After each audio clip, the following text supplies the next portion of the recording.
I know something that you don't. What's that? Always guard your pepperonis.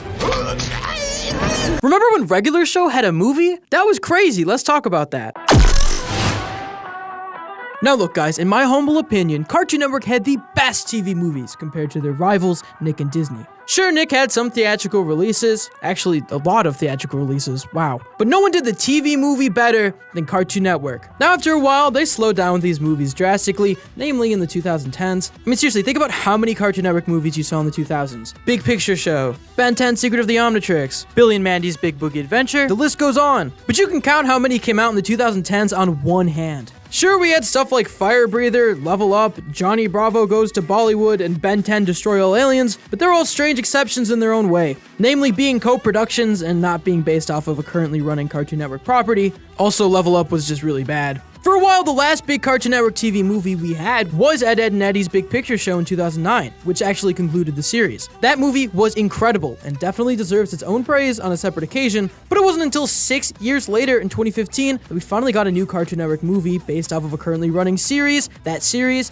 being Regular Show. In retrospect, it's kind of crazy that Regular Show got a movie over other shows like Adventure Time, or in the grand scheme of things, shows like Chowder, Flapjack, or even Gumball. Big oof on that last one. In fact, pretty much all of the big 2010 shows never got a TV movie, until Steven Universe the movie in 2019, and of course recently the We Bare Bears movie, which came out in 2020. This movie was also strangely overlooked. A lot of people who grew up with Cartoon Network and Regular Show, especially those who were most invested when the series first premiered, have no idea this movie existed and still don't to this day. I am a huge Regular Show fan, and until I watched it for this video, I had yet to see the entire thing, only bits and pieces. And as sad as it is, it's honestly not hard to figure out why. The movie released in 2015. 5 years into the show's run, so a bulk of viewers got comfortable with just catching the show in reruns while moving on to other things. Not like there was a big overarching story that kept people invested, until season 8 at least. And at this point, Cartoon Network's premiere schedule was shifting around a lot. New episodes on Thursdays, then Mondays, then at some point I think it was Thursdays again. It's definitely weird.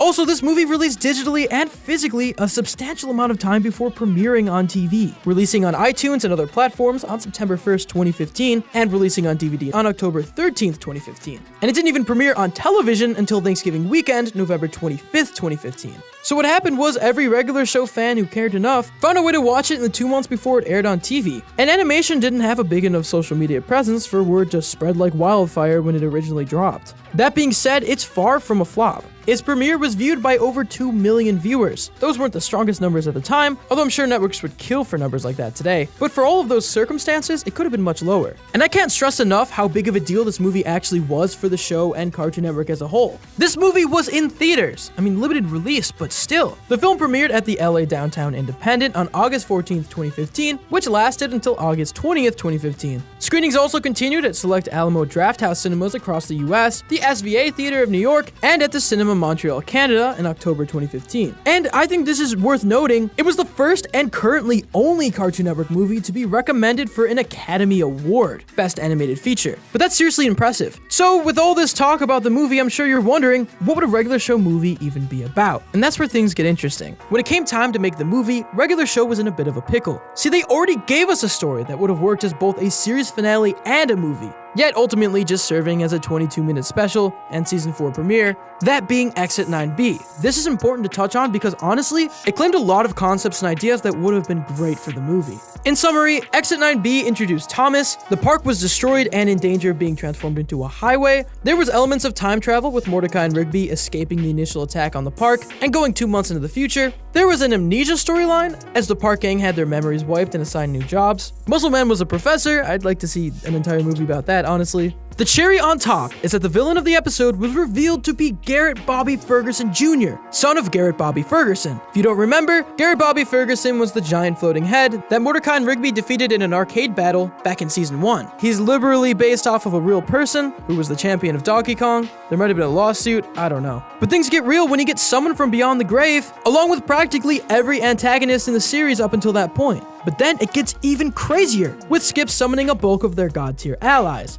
Death, Tecmo, the Guardians of Eternal Youth, the God of Basketball, and that led to pretty much the final fight of Endgame 7 years before Endgame was even a thing. And the best part is, in classic regular show fashion, the solution to everything was grounded in reality, every employee of the park having to sign a document to declare the park a historical site. Suffice to say, the half-hour special had all the stakes, fan service, and shifts in status quo that would have been perfect for a regular show film experience. The main setting of the series that keeps the characters together is in jeopardy, having to rely on a stroll down memory lane to awaken everyone's memories, utilizing a bulk of one-off characters that gives a sense of the series coming full circle. This is the complete package. I don't think anyone knew how to top it. In fact, J.G. Quintel and the rest of the team had no idea how to approach this movie when the time finally arrived, despite being so adamant about making one. However, there was one story, one major concept they could explore that would be perfect for a movie. The most compelling story regular show could muster, Mordecai and Rigby's friendship. J.G. talked about it in an interview he did about the movie, saying, "We've done a lot of things on the show that are movie-level epic in 11 minutes. It was really hard once we decided to make a movie. What's worth making a movie? And one concept we had never explored was them not being friends, Mordecai and Rigby. Like, their friendship is the core of the show, and so to break that up, which is what the movie deals with, is like the danger that their friendship could dissolve is like really intense. We have methods for coming up with stuff.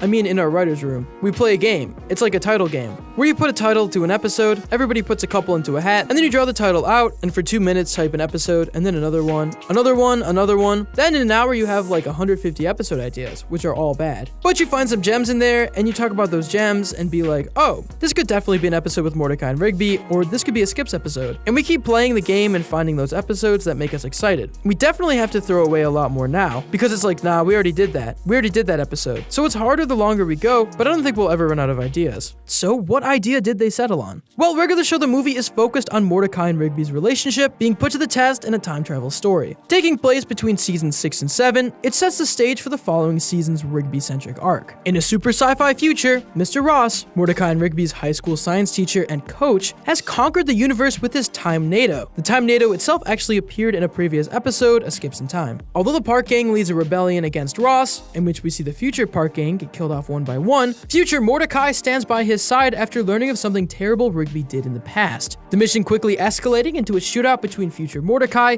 and future Rigby, who sustains a lethal blow from Mordecai before traveling to the past to prevent the scenario from ever happening. Meanwhile, in the present, we go through the motions of an average park day, but the film makes a point to focus on one thing, Rigby's habit of lying, and how Rigby's used it to avoid responsibility and get his way. This is very important for the big twist of the story. Rigby lies about filling up the gas tank, then lies to Benson about why they're late, giving him their breakfast burrito they went out of their way to order to avoid being fired. Mordecai even mentions that it wouldn't kill Rigby to tell the truth. Little does he know. The movie does a great job of gripping you with the mystery of future Mordecai and Rigby, and then taking you to a typical morning for the two, fleshing it out even more with the process of getting to work on time and wriggling their way out of trouble. This doesn't last long, however, when future Rigby crash lands and explains the future crisis to Mordecai and Rigby, telling them that they actually created the time NATO in high school, which led to them being expelled, giving our heroes their mission to go back in time and prevent it from happening. However, future Rigby also reveals how bad his relationship with Mordecai has gotten, begging Rigby to come clean before passing away. There's a lot of death in this movie, actually. It's pretty dark. Rigby clearly knows what his older self was talking about, but plays it off as if it's something that hasn't happened yet. Nevertheless, the gang all hops in future Rigby's time ship to head 6 years into the past, back to high school. Though they have the classic trope of the vehicle being damaged and in need of repairs. Now, there's a couple of things I love about this version of the past. First of all, everyone in the past has goofy hairstyles, and I mean everyone. Even High Five Ghost, it's amazing. Also, I love the fact that their high school is called West Anderson High School. I mean, pretty close to a famous director's name. Maybe that was a reference. We see what Mordecai and Rigby were like in high school. Rigby had bleached hair, and they were mostly bullied. In fact, Rigby specifically was bullied by the volleyball team, whereas Mordecai doesn't seem to be cool with them, just fortunate enough to not be as hated as Rigby to be severely bullied like this. Seriously, they're very violent for volleyball players. Meanwhile, Benson and Pops try to do the old blend in with disguises trick, but end up facing Jock Wrath in the end. Benson literally gets served like a volleyball. It's hard to watch. Also, I'm not sure how deliberate this is, but the rival high school, and the name they repeat a lot, is called Riverdale, which I'm sure is less of a reference to the CW drama and more to the classic Archie cartoon, but they say it a lot of times. You think it would get old, but it somehow kind of works. Definitely catches you off guard the last time it happens. He's dead to me. He runs a competing pizzeria in Riverdale. That piece of trash stole my sauce recipe! I just love the idea of regular show canonically taking place in the same universe as Archie. Or even better, Riverdale itself. Either or is a win in my opinion. In case you haven't noticed, I'm weird. I'm a weirdo. I don't fit in, and I don't want to fit in. Mordecai and Rigby find their past selves at an arcade, and this is a nice scene. The dialogue references Mordecai and the Rigbys with a "I wouldn't want to ruin the surprise" callback. That's another great thing about this movie, it's packed with callbacks and references to the show that any longtime viewer would recognize. Mordecai and Rigby need their past selves to access a science lab to destroy Rigby's extra credit assignment that he got after causing hijinks at a volleyball game. The extra credit assignment being Mr. Ross's time machine, which Ross desires in order to go back and win the state championship that Rigby made him lose, on top of exacting revenge. Substituting the machine with a harmless smaller object, they destroy the real time machine and assume they save the world. But Rigby's big secret still comes into play. While this is all happening, the film provides a dose of action with a clash between Muscle Man and his past self, who steals the time machine in hopes of dumping it into the crash pit. This fight scene leads to one of the funniest slapstick gags in the entire series, Muscle Man slapping his younger self's pecs, which hit him in the face. I could loop this and watch this for hours. This is art. While they're finishing up the ship's repairs, ruptures in space-time begin popping up near Rigby, tipping him off that their work isn't done quite yet. But that means his most shameful secret has to come to light to truly prevent the Time Nado's existence. The secret in question? Oh boy. We all know Rigby hasn't been the greatest best friend to Mordecai throughout the series, but what's revealed in the movie truly takes the cake, bringing Rigby's habit of lying to a brand new level. Mordecai and Rigby both wanted to attend college university as their next big step after high school. It's the college that accepts everyone, but Rigby arrives home to find a rejection letter, and his parents try to be supportive, but in terms of mental health and confidence, they completely miss the mark. Classic parents. That joke's gonna kill on the internet. Everyone's gonna laugh at that joke. Rushing to Mordecai's place to figure out if he was also rejected, Rigby opens Mordecai's letter to find Mordecai has been accepted. Nice detail with Rigby having a typical envelope while Mordecai got a full package. That's true to the reality of college, but I digress. Rigby reacts by forging a rejection letter right there in Mordecai's driveway, with a typewriter that kind of came from nowhere. To rub salt on the wound, Rigby also claims Mordecai's acceptance letter is his acceptance letter. Let that sink in. The reason why Mordecai is in this position that he's in, a dead-end park job, constantly being berated by Benson, clowned on by Muscle Man, and constantly disappointing Skips and Pops, is all because of Rigby's sabotage. Oof, man, that is tough. Their entire friendship is built on a lie. Past Mordecai reacts to Rigby's deception by deciding to have him and Rigby go back to the school and finish the time machine, with the second one planted by Ross. The gang catches wind of this thanks to Rigby and rushes to the high school, only to be halted by Ross and future Mordecai, allowing past Mordecai and Rigby to slip up and create the Time Nado. However, Rigby's not off the hook, as Ross forces Rigby to confess about what really happened at college university, topping it off with Rigby reading his very brutal acceptance letter out loud, which honestly is the best part of the film. Even JG thinks so. Mostly because it's a real tender moment that really displays their dynamic. Rigby is kind of a screw-up where Mordecai has more potential. Him reading the letter out loud literally is him admitting all of his faults to the one person he relies on most, Mordecai. And this is a brutal letter too. College University does not mess around. Ross, because he's an absolute nutjob, tries taking out present Mordecai, but future Mordecai has a moment of redemption and sacrifices himself, taking the hit. Man, this movie is brutal. Mordecai is initially furious with Rigby, as anyone would be and should be. Rigby runs off, but future Mordecai lends him his own time-traveling spaceship, and in his dying breath, encourages Mordecai to make amends with Rigby, claiming that he climbed the corporate ladder, and the only thing he regrets is not spending more time with his friend. And just like that, another one bites the dust. Heading into the final act, the park gang gets a message from the future resistance, gearing up for a final battle to stop Ross and the Time Nado in the future. Time travel, baby. Can't beat it. Also, this is really dark, but Rigby has a botched suicide attempt, which is kind of overlooked, like a lot. Rigby tries flying into the sun, but instead ends up having a conversation with Father Time, surprise cameo. Remember him? It's the clocks, it was cool. He was first introduced when Mordecai mistakenly killed Rigby, after Rigby asked Margaret out in spite of Mordecai, and Mordecai tried changing all the clocks in the house so Rigby could miss it. Man, this friendship's low points are really low. Well, anyways, whereas Mordecai had the meaningful conversation there, this time Rigby has the conversation with Father Time. Also, Father Time might be dying because of the Time Nado, which just proves how much death is in this movie. Also, I want to point out the 421 reference on the clock is still intact. Nice. Rigby heads to the future, there's an epic final battle, and Tecmo's even there, and the power of friendship gives us a sweet moment of reconciliation, and ends up destroying the Time Nado. Also, Rigby decapitates Ross. Like, head clean off, thrown into the Time Nado. I mean, how many brutal deaths can you fit into a made-for-TV movie? This is extraordinary. Anywho, in the resolution, past Rigby is encouraged to apologize to past Ross, so Ross won't go all crazy with revenge, and orchestrate this in the first place, fixing the timeline. Mordecai and Rigby agree they won't end up like their future selves, whose corpses are just chilling before evaporating into time. As the film wraps up, Benson is wrongfully optimistic about a new start in regards to work, only to find Mordecai and Rigby aren't even at the park yet. They're picking up food with a repaired future Rigby's ship, Rigby remarking they're never going to be late again, and that ship is never seen again. That is until the finale. which is pretty cool. And just like that, Regular Show the movie comes to a close. Now, before we talk about this as a Regular Show movie, let's talk about this as a movie itself. Like most Cartoon Network movies, they didn't boost up the art quality all too much. There are instances of shading that look really good, but they're few and far between. It's not a deal breaker though, as the animation's not bad by any means, but it's still worth acknowledging that this isn't a complete quality of life upgrade like with Steven Universe the movie, which purposely went all in with shading and detail. But despite that, there were a lot of elaborated animated shots that didn't last all too long, but it was weird because they were pretty much never used for characters or big set piece moments, which is what you would think they would try to bust out higher quality animation for. The music itself was really good, both in score and licensed music. You can tell this was an aspect that they really wanted to feel as movie as possible. Basically, it didn't really look like a Regular Show movie, but it felt like one. Despite being Regular Show the movie, the fan service was surprisingly minimal and subtle. There were only 2 big character reprises, Father Time and Tecmo, probably because again, other episodes had movie tier moments and stories, so they had to avoid being a one-trick pony. Most callbacks are when Rigby sees his friendship with Mordecai and the evolution of it, but we don't get too much other than that. But here's why the movie works, and is even bigger than the Exit 2B special. It focuses on the relationship of Mordecai and Rigby, which is not overtly but truly what the show is built around. Regular Show is about Mordecai and Rigby's friendship in this weird park with all these weird things happening, and a lot of the show's conflicts came from the fact that that friendship wasn't perfect. And that's exactly what this film really broke down and explored. We also got to see Mordecai and Rigby's past, which is always great, and we got to know exactly how they ended up at the park. Those feel like really big movie moments. And after the events of this film, their friendship was even stronger than before. Mordecai and Rigby's friendship is Regular Show, which is why this works as Regular Show the movie.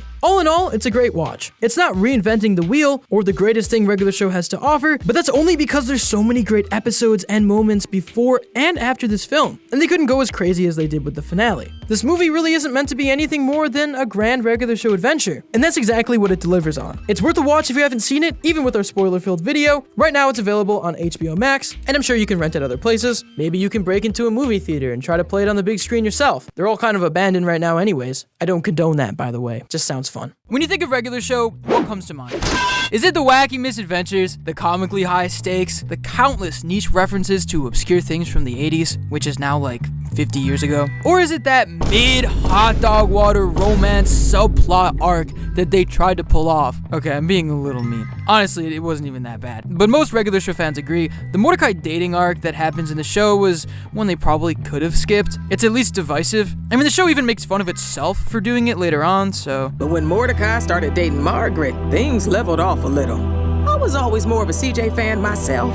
If you're not sure what I'm even talking about, I'm basically referring to the love triangle between Mordecai, Margaret, and CJ. Mordecai and Margaret were the classic, he has a crush and is too shy to do anything and always messes up in front of her archetype that totally works in the first few seasons and makes for some pretty crazy episodes, including the one where Rigby dies. I'll kill you! Jesus.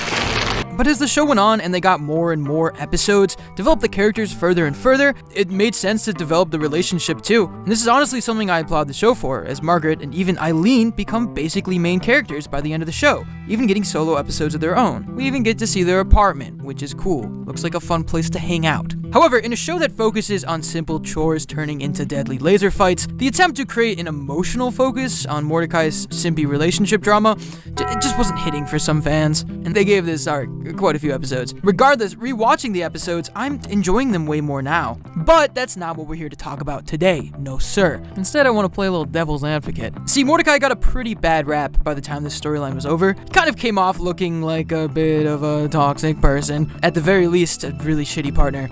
But I'm here to say, I think he got a little bit of a bad rap. One I'm not sure my boy entirely deserves all on his own. Did he mess up? Yeah. But I can't lie. After rewatching these episodes, I really don't see anything he truly did that was that bad, except for some of the things that he did that were really bad. It's complicated. Regardless, I have a case to make, so hear me out. It's a bad idea, dude. I'm fine. Fine? You can't even write her a stupid letter. How is seeing her going to be better? Is it me again? Is it me again? Is it me again? Is it me again?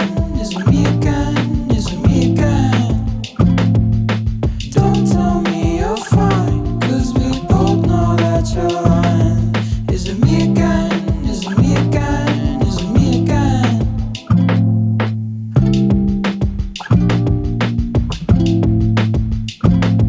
Let's start at the start. start. In the early unpolished days, when regular show was still kind of finding its footing, Margaret was introduced to us as the stereotypical crush character. She first shows up in the classic episode Caffeinated Concert Tickets. You know, the one with the coffee titties? That one? You haven't forgotten, have you? Because I sure haven't. I can't erase this image from my head. At this point, Mordecai is a hapless, awkward romantic, sweaty and horny, constantly fumbling the Margaret bag. And it works with the show that was just starting.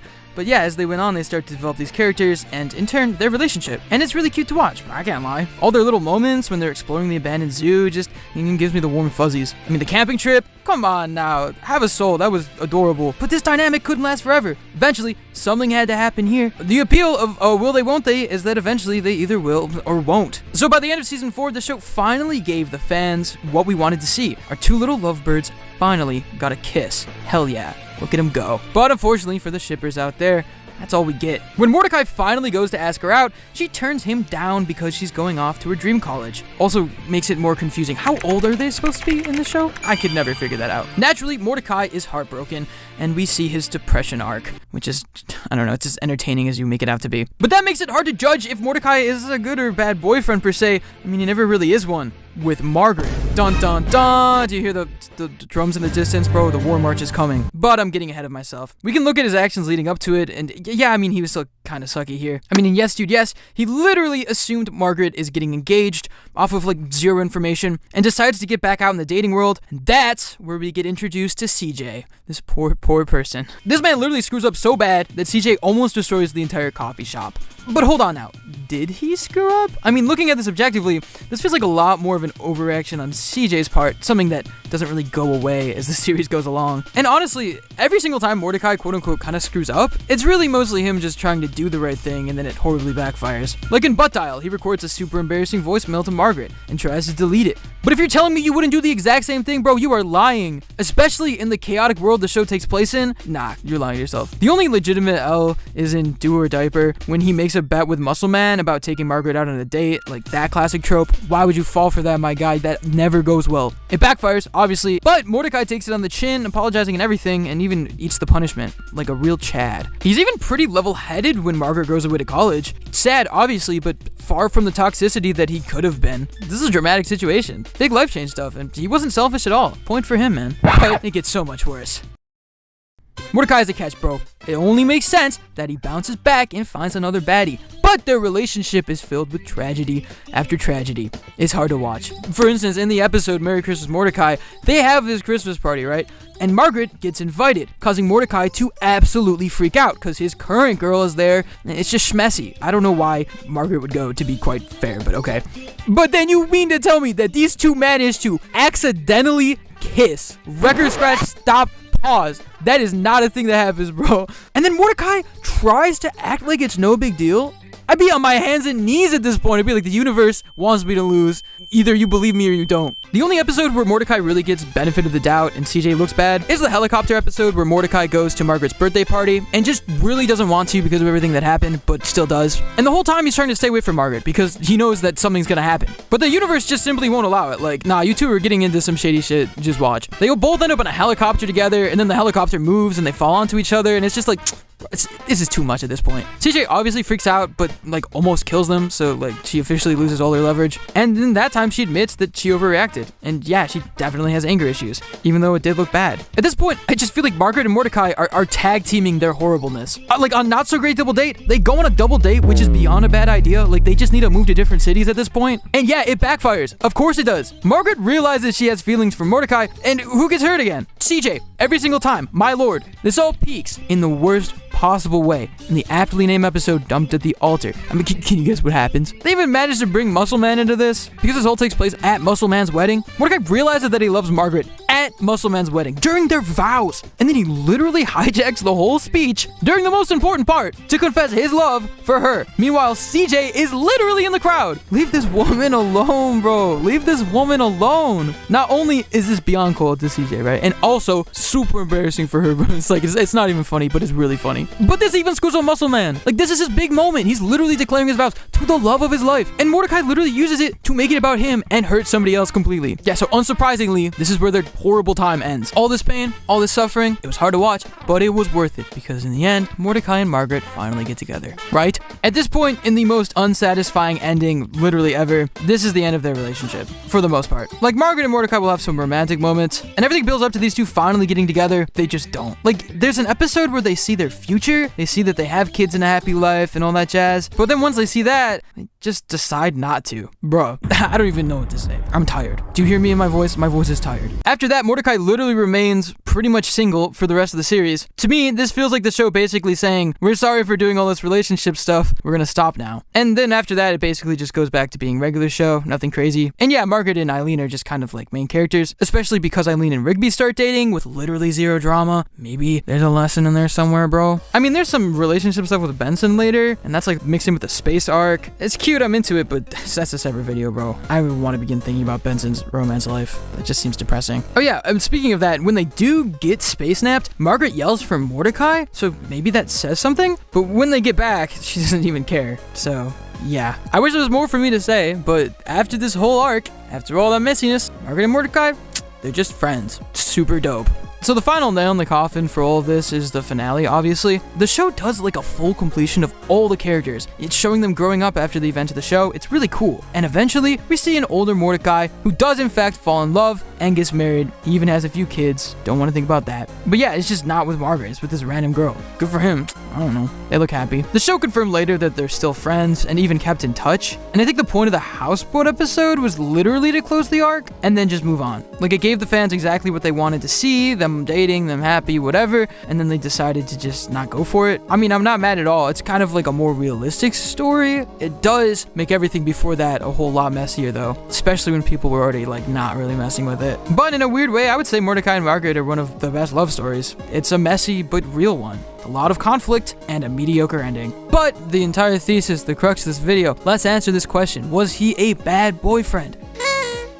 Yeah, he was. Honestly, I went in this video thinking I would like prove something or I'd have like a big grand point, but I just kind of watched it play out, and yeah, he does kind of suck at certain points. Because look, he was only boyfriend to CJ, and he and Margaret put that girl through hell. Don't get me wrong, she had some anger issues, she had some stuff to deal with too, no one's perfect, but more than enough has happened here to warrant being extremely salty. That being said, I will say a majority of the stuff that he did wrong was like comically funny how it happened to him, and a lot of it was unintentional or him just trying to do the right thing. But that wedding, man, I don't know, that was bad. That's why I like regular shows so much though. It's like people in their 20s and then they're messing up, you know? And then also like grand conflicts with space wizards. It's a good show. If you haven't seen it, how are you still watching this video? You go watch it now. Regardless, I would love to know what you guys think about all of this. I mean, did you like this arc? I feel like there's gonna be some more defenders now that it's been some time. It's aged a little differently. Do you think that Mordecai should have ended up with Margaret or CJ? One or the other? Neither? I'm not gonna say both. Looking back almost a decade later, it's really hard to say what regular show exactly was. The show at the start was a barrage of insane scenarios, often striking at monotonous times, hence the irony of the name regular show. And in the beginning, it seemed the show's supporting cast, whether it was Benson or Margaret, served as plot devices in the lives of the two main characters, Mordecai and Rigby. But as the show went on, we saw a shift in that entire format. It was no longer just about Mordecai and Rigby slacking off, but instead it became an ensemble series about the family that these park co-workers became, and the adventures they went on together. It's really kind of sweet if you think about it. Not only did the characters' dynamics shift, but it became more plot-heavy and even more complicated story-wise as the show went on. Throughout its many-season run, regular show basically built up an entire lore. It's crazy. And that complicated plot gave way for even more complicated twists. And that's exactly what we're talking about today. Because this show managed to have plenty of twists and turns throughout its 8-season run, including a movie. From Russian spies to the entire fourth wall of the show being broken, here are the best regular show plot twists. Thomas is a Russian spy. Seeing as this list is in no particular order,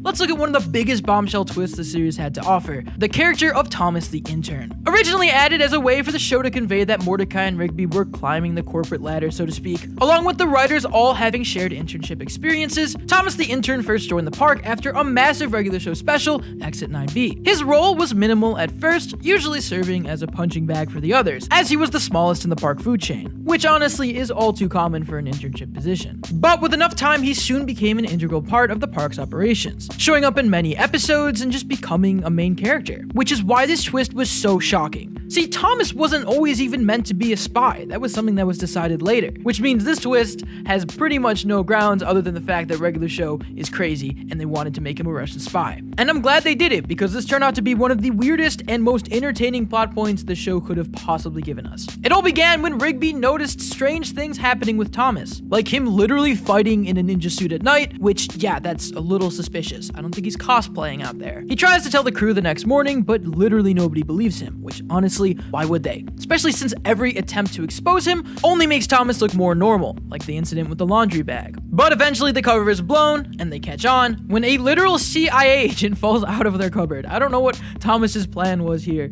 I've never stuffed a person in a cupboard. I've never tried to hide a person either. I definitely would not start with the cupboard. This is when it all shifts, and the once timid intern, Thomas, is revealed to be Nicholas, a Russian spy. Honestly, it sounds like a regular show fanfiction, but in the best way. If you haven't seen this special, you need to. It gets absolutely over the top in a way that only regular show does. At one point, we see the president of both the US and Russia, a UN conference, and a final confrontation between Nicholas and the park crew over how legitimately bad they treated him as an intern. Russian spy escapades aside, this is kind of a moment that we've been building up to for a while, so it was really cathartic to see Thomas or Nicholas finally be able to air his grievances. The episode ends with the park getting saved just in time, and this is where we get Thomas's final moments in the show. Benson offers him a full-time job, but unfortunately, the intern turned international criminal is forced to go on the run, and he can't take the job position. In this economy, I feel for him. He literally runs off into the sunset, and that's the last we see of Thomas, or should I say Nicholas. Well, not really. I mean, he pops up in cameos a few more times, but you know what I mean. This was his exit from the show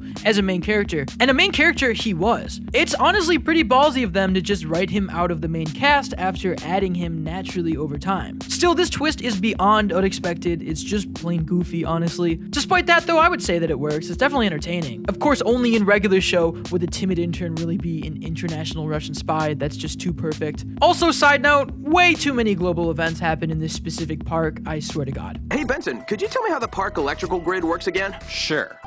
Could you talk into the pepperoni? The first thing you gotta know about... The return of the Capicola gang. I don't even know where to begin with this twist. First and foremost, this was peak Margaret and Mordecai arc. Love it or hate it, their will they won't they relationship was a huge part of the show. And that's why this episode is especially hard to watch, as it all takes place during a fancy date between the two. Sure, it's the classic sitcom trope of big event happening while the character is supposed to be on a date. Oh no, how is he gonna balance them both? But it totally works. The big event in question is a deal between Mordecai and a shifty counterfeiter, orchestrated by the literal FBI, because of course it is. But it turns out it wasn't just some anonymous counterfeiter, it was in fact the old Fun Zone animatronic from the Capicola gang. Thought to be dead, it turns out he's still alive and more terrifying than ever. In fact, he hatched this whole counterfeiting scheme to literally lure the park gang back and enact his revenge, because of course he would. This is the best twist, I feel, because it was legitimately so unexpected. The Capicola gang animatronics were such minor one-off villains. Sure, they were from a crazy episode, one of my favorites in fact, just because of the fact that there was a literal shootout between the two. And the fact that these were the specific villains they decided to bring back for a part 2 is so crazy in the best way. It also reiterates just how unexpected regular show can be. It really keeps you on your toes. You never know which one of its weird villains they're gonna bring back or how. This being the season finale also made it even better. Plus, this episode had actual guns in it, like they really did that. I just would love to hear the writer's room conversation where they're like, what if we bring back the animatronic gangster?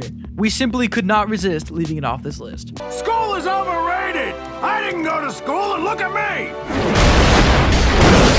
Nobody talks that way about college education in my restaurant. Pops is the chosen one. Look, Pops is the most lovable and iconic regular show character. I don't care what you say or think, it's true. He's almost the mascot of the show, he's so recognizable, and his voice is beyond iconic. I adore rock, paper, scissors. Although, where I come from, we call it quartz, parchment, shears. You either have or know somebody who's tried to do a Pops impression at some point in your life. It's undeniable. I would do one right now, but I have self-respect and I'm scared of the comments section. And kudos to regular show, because they developed him from the weird old guy to the adopted son of Mr. Mallard, and eventually the literal chosen one, embodiment of all good. You gotta love this show. Of course, this all happened during regular show's insane final season, an epic space send-off that had plenty of twists and turns in its own right. Them being launched into space is arguably a twist of its own, but the biggest twist of the season had to be Pops' character being the literal chosen embodiment of everything good. But as much as this was a crazy twist, it also makes a lot of sense. I mean, it's literally Pops. He literally says jolly good show. It doesn't get any better than that in terms of good. Now, Pops was already going through a weird situation with Anti-Pops, but in the second to last episode, we learned the truth about who Pops really is. His real name is not Pops, it's Megacranus, which is as weird as it sounds.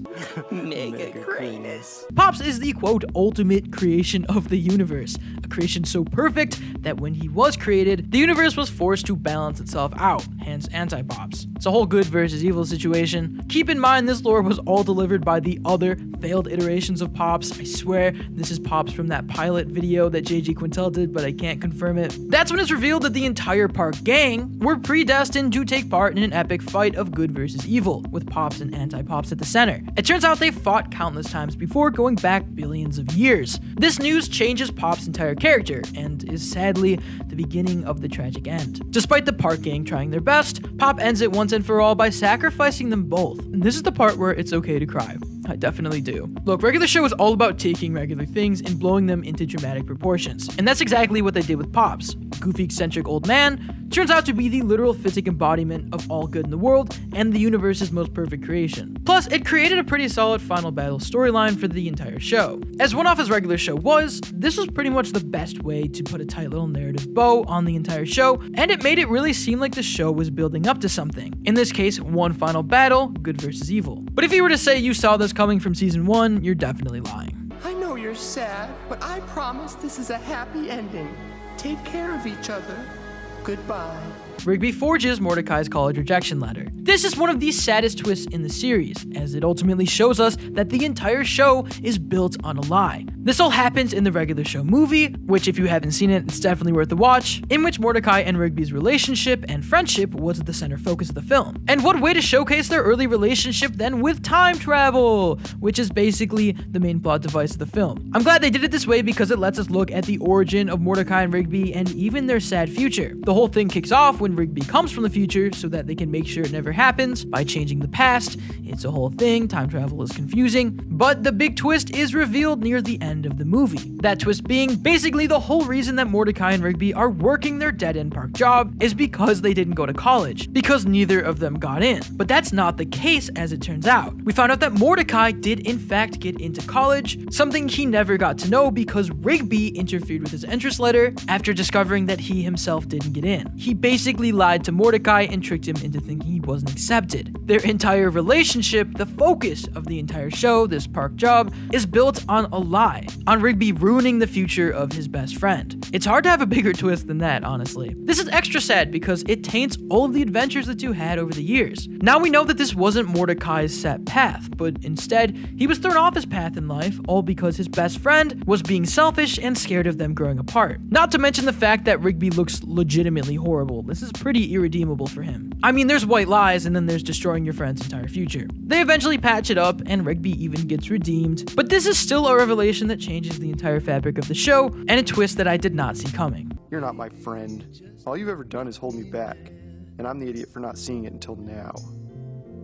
Regular show is canonically a TV show. Who doesn't love a good fourth wall break? And leave it to regular show to give us one of the biggest canonical fourth wall revelations in cartoon history. Like the Pops revelation, this came from the very end of the show in its crazy final season, and I'm honestly not surprised they went with this route. Regular show has dipped its toes in media-aware comedy throughout its entire run. From early episodes about traveling into internet videos, to later seasons having physical embodiments of VHS and DVD, regular show has always been aware of the fact that it is a show. It's a piece of media. And in the last season, they really doubled down, introducing the character, the Seer. The Seer is basically a way for regular show to vent about its experiences as a show, as well as the team behind it to be transparent with the audience. The Seer is a godlike figure that watches, quote, universes, which is the show's allegory for TV shows pretty much. This exposes the fact that their whole lives at the park were basically a show someone, the Seer, was watching. And the Seer is honestly a hilarious satire for the actual television industry, from the shows she chooses to watch to her obsession with ratings and age demographics. In the episode where this is all explained, Meet the Seer, we even get a recap of the entire series through the fans' eyes, as it's revealed that the Seer was watching the entire time. They poke fun of themselves and basically say everything the fans were saying throughout its run, even going for touchy subjects like the general consensus that the show dipped a little when it became centered on Mordecai's love life. Even though this is a twist, I feel like it's less of a big dramatic twist and more of an incredibly honest message from the show itself, which is refreshing that the crew can do that. They're incredibly self-aware and I love it.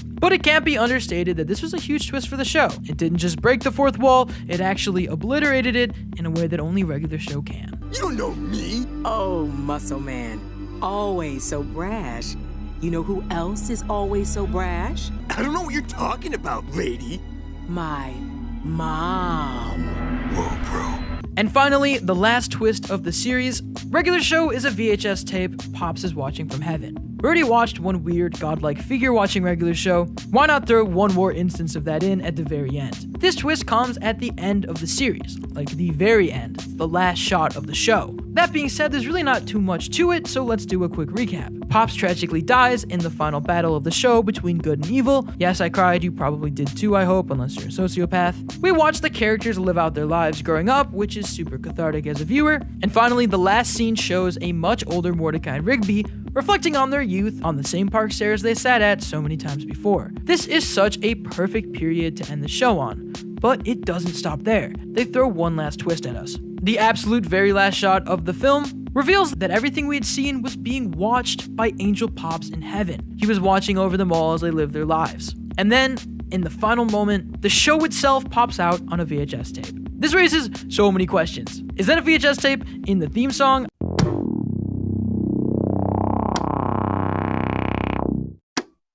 I really think that noise is a VHS tape. That would be perfect. Was it all a VHS tape? I don't think you could fit all of this on one VHS tape. Okay, I'm being goofy, but ultimately, I feel like this was just a perfect visual model to end the show on. Regular show's DNA is already so heavily rooted in 80s technology, whether it be old video games or VHS tapes themselves, not to mention the fact that the show literally broke the fourth wall a few episodes earlier and revealed that it was basically a show. Pops was watching their lives just like we've been watching the whole time, and the VHS popped out because, well, the show's over. This is a cool twist, but if you think about it, it's just a beautiful way to end the series. We've been watching the park all these years, and now the tape is finally finished. There's no story left. And personally, I feel like this is the best way they could have ended it. But still, watching it the first time, I undeniably was like, what? Whoa! But I don't know, maybe that's just me. To being lit! To being lit! Lit means cool. 2020 has failed to surprise me so far. The world is on lockdown, there is a global pandemic, and Close Enough is finally here after more than 3 years of waiting. A lot has changed since it was announced. TBS had an animation block, which is now defunct, and the streaming service it now calls home, HBO Max, didn't even exist at the time. Simply put, television is fundamentally different than it was in 2017. Close Enough found itself caught up in that wave, but survived the inevitable crash pretty much intact. And to say the show was worth the wait is an understatement. After watching these episodes, taking them in, and sitting with them for a few days, I've realized that Close Enough is not only a funny and entertaining show, but one of the most important pieces of adult animation to come out in a long time. In fact, it's almost fitting that it debuted at the start of a new decade. In a sentence, Close Enough is an alternative to most of the adult animation we've seen. The formats and formulas that have been used since the days of The Simpsons is now gone. We have a new type of sitcom family and a new style of show that melds the absurd surrealism JG is so famous for with the everyday struggles of young adult parenting. It seems like there's this unwritten rule in animation where if characters are parents, they're 30 years or older, exclusively boring adults, and completely separated from their youth. Their identity is rooted in them being a parent. When you think of Homer Simpson, I bet one of the first things that comes to mind is the fact that he's a dad. Close Enough breaks down that wall and shouts at the top of its lungs, it's okay to have a kid while not having your shit together. It breaks the stereotype of what it means to be a parent in television, and it gives us a family that actually embraces growing up while simultaneously failing at it. In an age of media that seems to fetishize the lifestyle of 16 to 25-year-olds, it's easy to look at anything older as the cutoff, where life stops being interesting and the only thing left is a downward spiral into taxes, wine, and dementia. But Close Enough is built upon the transition from 20-something to 30-something, previously unexplored territory in other adult cartoons. In fact, it's a perfect natural progression from regular show, which focused on aimless young adult slackers. floating through life working a day job. And I truly believe that comes from the autobiographical nature of JG's work. I mean, he literally voices the main characters in both shows, and Josh walks the line of being a physical caricature. But this is what makes the show so special. While regular show flipped the script on what's normal for a kid's show, focusing on young adults working a minimum wage job instead of a superhero boy or a home for imaginary friends, Close Enough seeks to challenge the stereotypes of adult animation. We've seen too many repeats, and it's obvious when a show is pulling from something else. Leave it to Cartoon Network, who, yes, still had their hands on this project, to keep things fresh. This isn't surprising, seeing how Adult Swim is literally a pressure chamber of innovation, experimentation, and status quo breaking that brought us masterpieces like Moral Laurel, or even massive commercial hits like Robot Chicken and Rick and Morty. But while those shows steer into how weird they can get, Close Enough provides an alternative absurdism. One where the strange situations that Josh, Emily, and the gang find themselves in are merely roadblocks in the way of their adult aspirations. Like if a demon was stopping you from doing your taxes, just less on the nose. That's why I wondered for so long why the show didn't premiere on Adult Swim. It just made too much sense. However, trying to answer this is like trying to unravel headphones. The more you follow the wire, the more tangled and frustrating and complicated it gets. Still, this won't stop us from trying our best to break down this timeline for you. And to start answering these questions, we should go straight to the source with an actual AMA that JG Quintel did. This is what he had to say about the production process. I think there were several reasons. The first was the original trailer we created was fabricated from scratch to pitch to the executives. Kind of like an awesome Comic-Con trailer, but we weren't cutting from existing episodes. Once the show was greenlit, we still had to go through traditional development, which takes a long time. Then I think the AT&T merger slowed everything down. We were originally going to be for TBS, but after the merger, the wheels for HBO Max must have been in motion because I think they decided to save us for that, which in turn meant a longer wait for everyone. Thank you everyone for your patience. Development is hard. You get a lot of people together to try to make something as good as it can be, and it's all subjective, so we don't always agree. But you keep making it, throwing ideas up and seeing what sticks. I think the first season of any show is always going to be difficult because nothing is set in stone, which means everything can be changed. To get out of it, I don't know, you just have to keep going. You're always going to get notes, you just have to find a way to address them so that you like the way it turned out even better than the first choice and hope you can make it to the end. Although it wouldn't have been in good taste for JG to bring up, the Louis C.K. controversy is often cited as killing TBS's animated block lineup, with the show that he was behind, The Cops, serving as pretty much the face of the block. The numerous shows on the block died a painful death one way or another, save for Final Space and Close Enough, which survived on their merits, quality, and the biggest help, fan investment and interest. Now essentially homeless, Close Enough sat in limbo. Now we can't pretend to have all the answers, and the last thing I'm going to try to do is speculate what was happening behind the scenes. I simply don't know. But what I do know is that Owen Dennis was working on the show before he even started on Infinity Train, and that blows my mind. Now this crazy production cycle can be enough to break any show. So the fact that Close Enough emerged from these flames intact shows how hard the crew worked and how strong the show stands on its own. And that's not to say the show came out in perfect shape. If I'm being honest, the shortening of the episodes, which we'll get into later, leads to some confusing moments and storylines that feel rushed. There were times where I was legitimately thrown off guard by how fast the situation changed or escalated. There were some plots that were obviously cut for time, like when Josh and Emily come back to find their babysitters, Alex and Bridget, in the aftermath of a crazy scenario we never actually saw. These don't ruin the show by any means, but are uncomfortably noticeable and I feel worth mentioning. On top of that, the season finale being 22 minutes, while all the other episodes had a strict 11-minute runtime, was a weird little inconsistency that I felt only served to confuse the average watcher. Was it 22 minutes because it served as the finale, or because it was simply impossible to cut down? It was certainly one of the most high-concept episodes of the season by far, featuring Jim Carrey references, a talking dog, and one of the most creative Weird Al cameos I've seen in a minute. But again, these are all production quirks we simply don't know enough to weigh in on. Maybe this was their plan from the start of production. Maybe it just worked out. Either way, it serves as an unfortunate symptom of one of the most infamous production cycles in recent animation. Years of internet speculation, by us included, only served to fuel the conspiracy fire and turned the casual Close Enough audience into a diehard cult fanbase that never gave up hope, even in the darkest of moments. And I think to an extent, it never could live up entirely to the idea of the show that we had individually built up in our heads after all those years of radio silence. But for anyone who did spend all that time waiting, you'll likely be more than pleased with the final product. For starters, the show is flat out funny. It's one of those shows that sneaks up on you with a random line or a crazy visual gag. If you're a fan of regular shows' over-the-top explosive storytelling, then you'll be happy to find the formula is just as tried and true here as it was almost a decade ago. The episodes, although having a variety of problems, places, and weird threats, all follow the same motions. An internal conflict, usually a small adult problem like wanting a nicer house or grocery shopping, are heightened by a magical over-the-top force. They aren't just out of ham, the shortage is an entire conspiracy operation led by hipsters with their own maniacal agenda. In one episode, episode, Josh and Emily's marriage is losing its spice, an all too common and entirely uninteresting problem. However, that leads them to psychological torture at the hands of a lifelike haunted house attraction that convinces them they're dead. When it works, it works. My favorite episode of the season focuses on Josh considering a vasectomy. This journey that starts with the hilariously tone-deaf vasectomy party leads to Josh outrunning AWOL laser-shooting vasectomy robots and freeing kids from a scarily realistic corrupt dance contract. Simply put, you can never guess what's going to happen in an episode, and you will always be surprised. However, Josh and Emily aren't the sole focus of the show. Another reason why I think it's truly revolutionary in adult animation. This show is an ensemble, and not just any ensemble, it challenges the very meaning of what a sitcom core group can be. Gone are the days of 20-something friends in the big city. Close Enough features a married couple as well as a divorced couple, consisting of a conspiracy nut with a master's degree and a vapid selfish trust fund baby. Don't worry, they're likable too. Candace, in my opinion, is the best part, as having a literal child joining them on their misadventures, or sometimes causing them, is so unconventional it manages to work. Sex clowns chasing them down, Candace is in the backseat the whole time.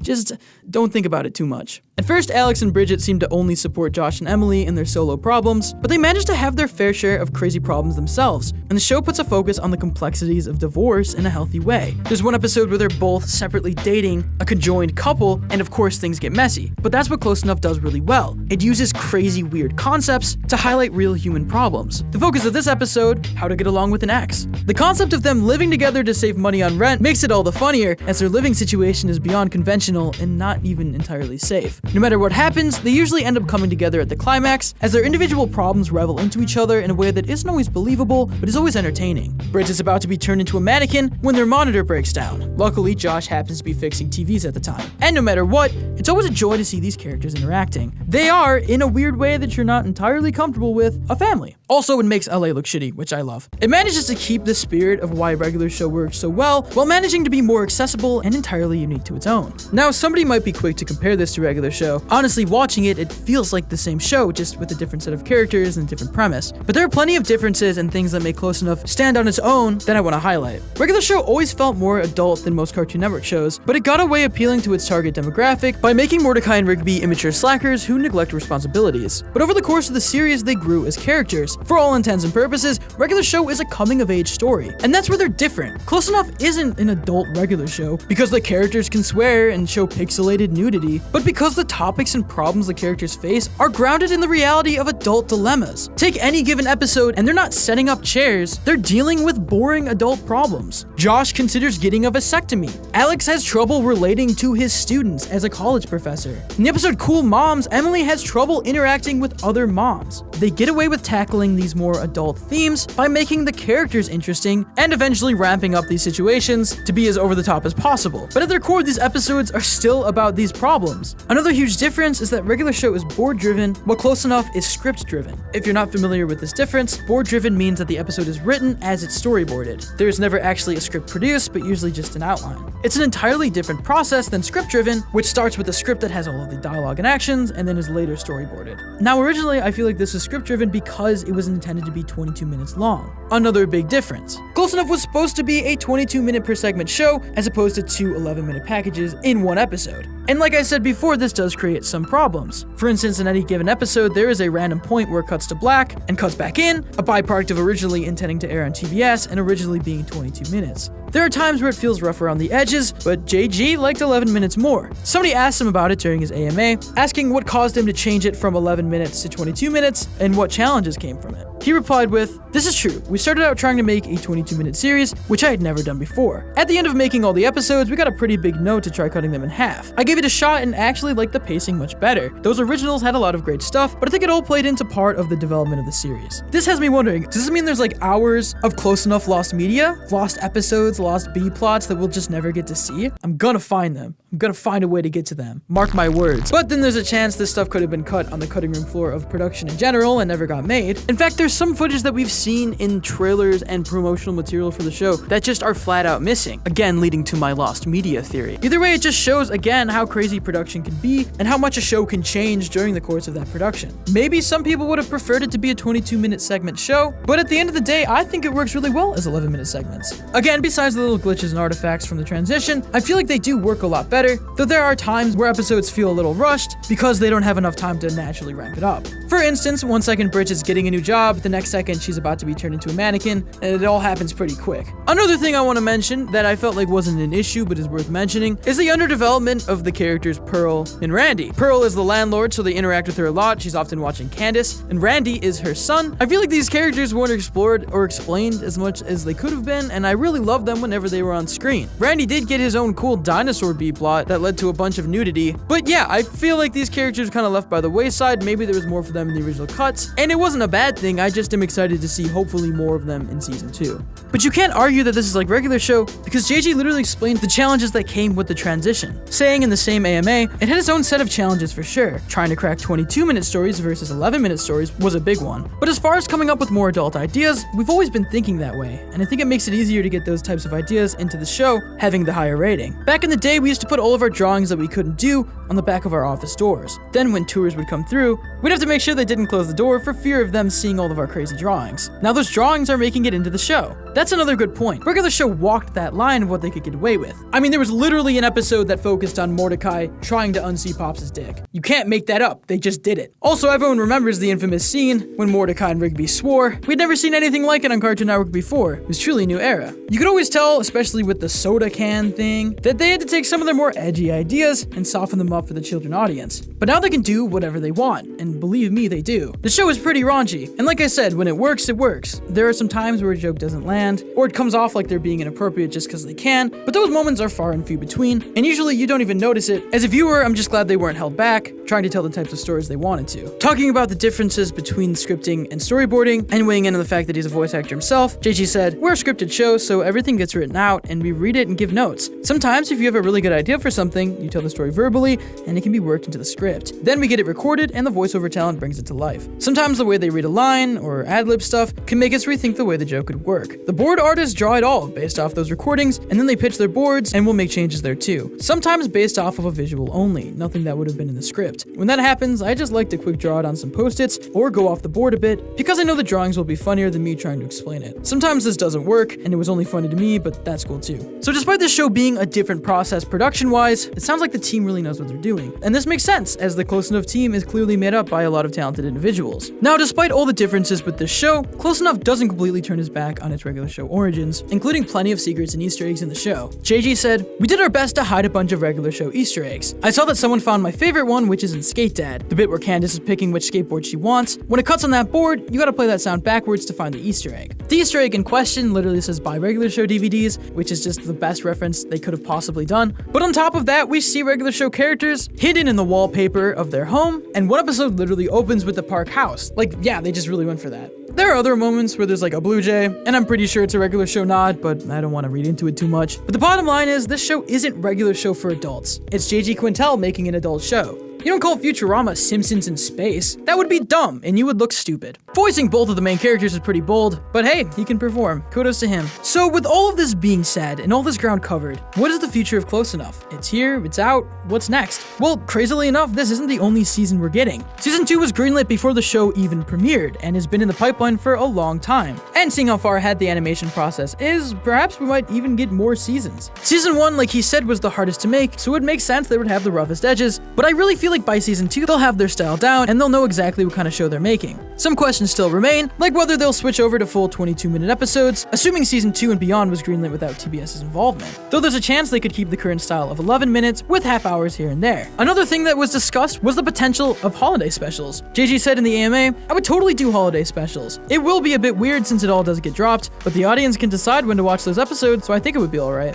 This definitely isn't uncommon, as regular show had a plethora of holiday specials, but he makes a good point. Regular show aired weekly. Close Enough is now officially a streaming show. It all gets dropped at once. Personally, I believe this doesn't work as well, and more streaming platforms should try to do what The Mandalorian did, premiering weekly and building up an audience, giving them more time to find the show before it's over and it gets lost in the algorithm again. But this is a new age for television, so there's just no telling what's gonna happen. So with all this information, what's our conclusion? television? Well, the bottom line is, Close Enough is the perfect follow-up for fans of regular show, and fans of adult animation in general. It's fresh, it's weird, and not perfect by any means, but that's what makes it so enjoyable. I hope it gets way more than 2 seasons, but it's up in the air with the uncertain state of television in general these days. The jury's out on whether or not HBO Max is even a success yet. As I record this, it's still brand new. Still, I feel like in terms of the show alone, there's so much they can do with these characters, with this style. Maybe one day we'll see Josh and Emily have another kid, I don't know. I pray it lasts long enough to jump the shark like that. That's all I want. I think at the end of the day though, it all depends on how many people watch this season and the next one. We just need to prove to the executives that Close Enough has a huge fan base and that we want more.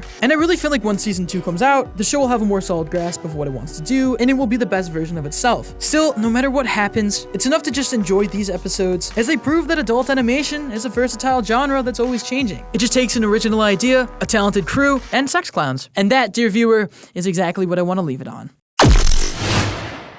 Welcome back to Roundtable, I'm Nemo, and guys, usually when there's a news video, even I understand what the subject is about. I mean, I'm kind of reporting on it, but this time, what is going on? Guys, I'm talking about the weirdest occurrence in cartoons I don't think anybody ever saw coming: Mordecai trending in the US. Regular show ended a few years ago. Nothing new has come out about it at all. We've seen nothing new from the show itself. So why is it trending? And now, in 2020, in this glorious new decade, why is Mordecai trending? Well, the answer boils down to one word: simp. From what I can tell, this is all coming from a tweet originally posted by user, oh, that's a name, user Kasayajin. I definitely butchered the name. I will not act like I didn't. Their Twitter name is just Leon, but I wanted to make sure I got their ad in there. Apologies, you are a god in my eyes. His original tweet read, "Who is more of a simp, Mordecai or Finn?" This is a pretty simple question, but a loaded one at that. These are the 2 biggest characters from the 2 biggest shows Cartoon Network's had in the last decade. They are 2 giant mascots for Cartoon Network and 2 of the most iconic cartoon characters of all time. Naturally, this sparked a pretty hot debate, and pretty soon Twitter started going crazy in ways I could never even imagine. As I record this video, the debate is still ongoing and nobody could seem to come up with a clear answer, though it's pretty divisive on both sides. This is just crazy cartoon culture and we see it all the time, but the fact that it's trending so high and for so long is kind of just like one of those weird web enigmas we only see happen every once in a blue moon. So I wanted to take the time to actually try to answer this question, especially with research on my side, but first I needed to understand what exactly a simp was. I'm not old by any means, I'm just definitely not in with the lingo, and according to Urban Dictionary, a man that puts himself in a subservient or submissive position under women in hopes of winning them over without the female bringing anything to the table. Already that sounds like both of them. This is going to be very, very hard. Now I'm gonna make my own points while also pulling on a few points that a lot of people have been making. Also saying to take this with a grain of salt, because it's probably the stupidest argument I've ever gotten involved in. On Finn's side, there's a lot pointing to him being kind of simpish. I mean, he started pining over Princess Bubblegum. That's pretty lame. If anything, early season 1 was definitely in some simp territory. I mean, he would make spit castles for her. Dude was pining. He was also a child at the time, so this could be explained as a childhood crush, kind of cleaning his name. Luck even appeared to be on Finn's side when, after the season 2 finale, Princess Bubblegum was transformed back into her 13-year-old self, though this did not last long, and she ended up going back to her original age. This whole kind of plotline is a little weird, but this kind of solidified the fact that he would never be with Princess Bubblegum, and from there on out, Finn had to get used to that, which took a lot of emotional maturity, something that a simp definitely does not have. He moved on to his next flame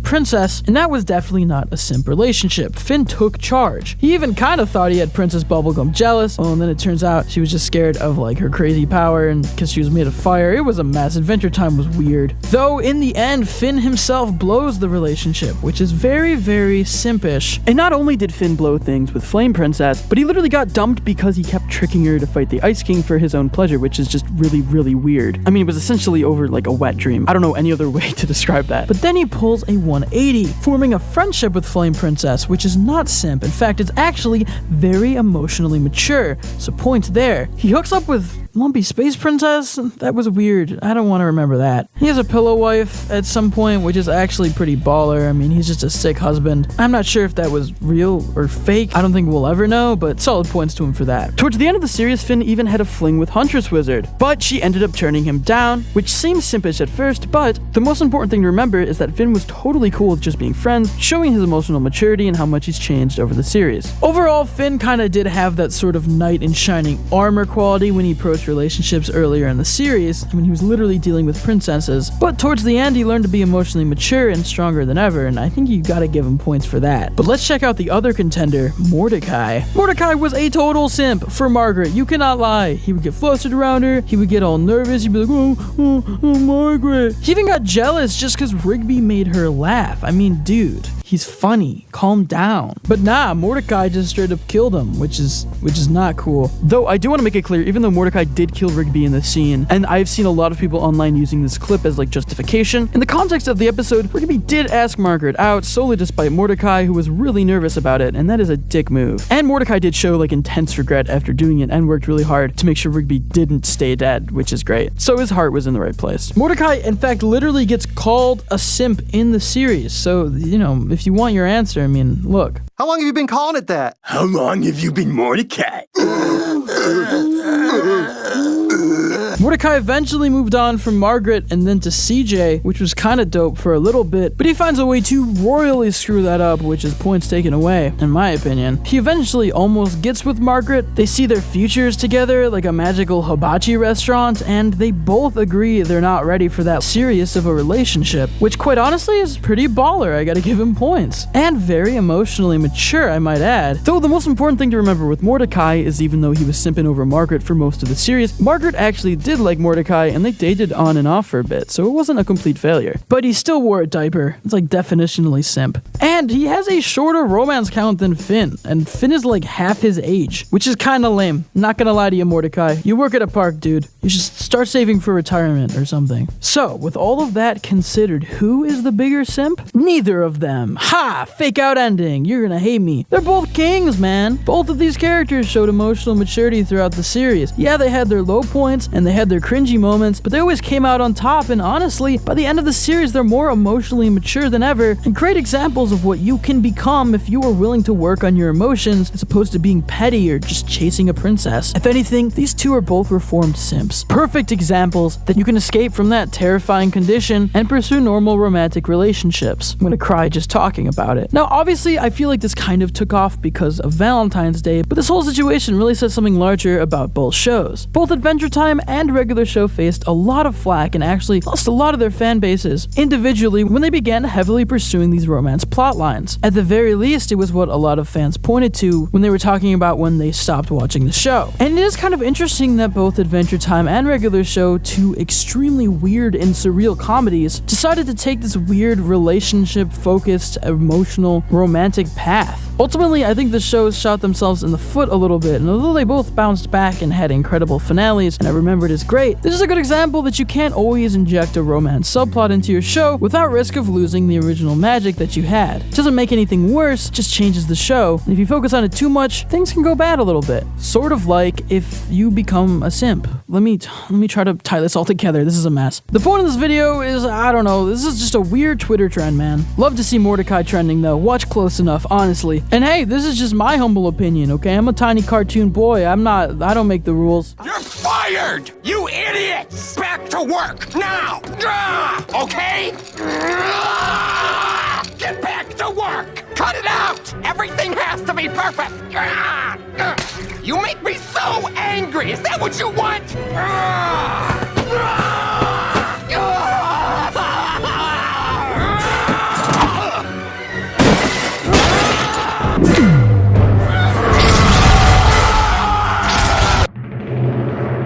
Benson Dunwoody. You know him as the grumpy boss of the park, the gumball curmudgeon himself. I bet you didn't even know what his last name was, because I didn't until I googled it. But that's very fitting, because ladies and gentlemen, there's a lot you don't know about this anthropomorphic gumball machine. Sure, he's one of the main characters of the show. Yeah, he's always got, like a clipboard. These are basic facts. But in this video, I want to dive into the darker side of Benson. Something that you may not have picked up on from watching the show, but is there the entire time, lurking in the shadows. A dark secret, a horrible vice, one that almost cost him his relationships, his friends, and even his life. It's common knowledge that Benson is angry and miserable, just like the rest of us living in 2022. But have you ever stopped to question why? Because there might be an answer you never saw coming. Look, I would argue that regular show does the bare minimum at hiding its more adult themes, which is why the show is so successful. I mean, it doesn't talk down to its audience. I don't even think it's really made for kids half the time. But the show got so many seasons. I mean, this show got way more seasons than I think anyone ever anticipated. And for good reason. They did a lot with it. They went to space. It was really cool. And I think that if you watch regular show start to finish with the intention of seeing every character's progress, you'll notice a secret arc with Benson's character. One that's a little too blue to say directly, but it's all there. Ladies and gentlemen, today we are going to be talking about Benson and his fight with alcoholism. This isn't even a bit. I know, that sounded goofy. But by the time you're done with this video, you will see, as we have, that Benson is 100% an alcoholic, and this is a problem that followed him throughout the course of the entire series. So without further ado, guys, let me explain why Benson is an alcoholic.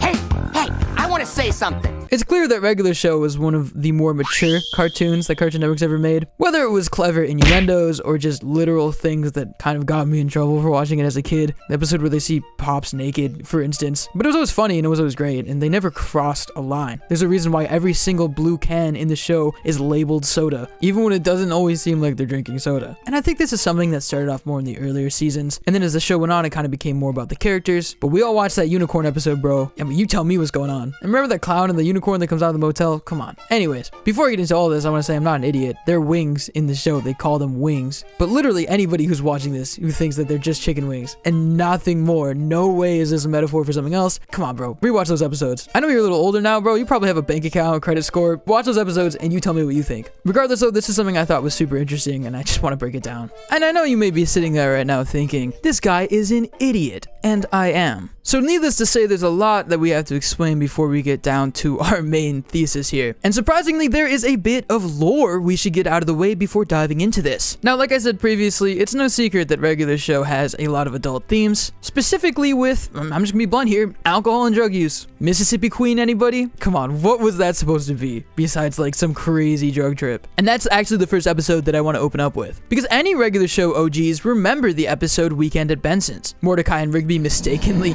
KO Benson, find out his neighbor probably wants to smash, and give it their all to help Benson impress her. They're real ones for that. This accumulates in a spice eating contest that Benson cruises through on account of the fact that he might literally be dead. Oh. Dude, I thought you had him. He probably needs medical attention. It nearly backfires when Mordecai, Rigby, and a now conscious Benson have to drink the dreaded Mississippi Queen, a concoction of various spicy foods and sauces that trigger quite a reaction in the boys. Instead of cowering in pain like little bitches, they have a full-on LSD trip. It's a pretty wicked hallucination. It's like the desert scene in Beavis and Butthead Do America. Have you all seen that? Should we talk about that? Sound off in the comments. That was incredible. For as insane as this was, this would not be a one-off instance of foods or drinks taking the place of drugs and alcohol in regular show. In fact, it was just the beginning. They're like, we can get away with this? Okay, let's pedal to the metal. In fact, this kind of laid the groundwork for a recurring element in seasons 5 through 7, Wing Kingdom. Any regular show fan knows Wing Kingdom, and I'm almost positive just from the logo that this is just supposed to be a riff on Buffalo Wild Wings. The logo, the booth, the wings. What kind of name is that anyways? Buffalo Wild Wings sounds like something you order off the menu. And then what? We're expected to call it B-dubs? Who called it that? I did. It was pretty much a better name. But wait, no, I'm curious now. How do we get B-dubs? How did that come out from wings? In 1998, the company changed its name, so a new abbreviation is needed. B-dubs is the result of abbreviating Buffalo Wild Wings. Oh my god, it's insanely obvious. BW. I feel like an idiot now. Point is, it still means they knew that Buffalo Wild Wings sounded mid, Wing Kingdom sounds cooler, and they probably haven't taken away everything I've loved off the menu, so yeah, I'm camp Wing Kingdom. Anyways, Wing Kingdom started popping up around season 3, but it really took off in season 5, making a lot more appearances, starting with the episode Dodge This. Don't let the simp escalates fool you. This may be packaged as another Mordecai and CJ episode, but the opening scene gives us a look at a different kind of Benson, one who is absolutely white girl wasted. This episode shows us from the jump that in regular show, wings will get you certifiably fucked up. It's probably the sauce, and Benson loves to get lost in the sauce, okay? I mean, Skips and Pops ask him to go easy on the wings quite a bit, a sign that he clearly has an issue with moderation, often reasoning with him over concerns of previous injuries or the danger of a quote food coma. We can all guess what that would be. Literally sauced up, Benson feels like a complete 180 from the miserable, angry clump of edible latex that contemplates therapy every 9 to 5. If it wasn't for substance abuse, I'd even go as far to say he's the leader that sober Benson strives to be. And I know that's kind of wild and a little bit of dangerous rhetoric, but look at how he approaches the team once he's feeling a little groovy. Instead of existing in a constant state of irritation and just wanting to get the day over with, he loosens up and becomes completely enthralled in the people around him. He effortlessly leads the conversation as he goes out of his way to hype everyone up, recognizing their improvements and their hard work. I just want to thank everybody for training so hard.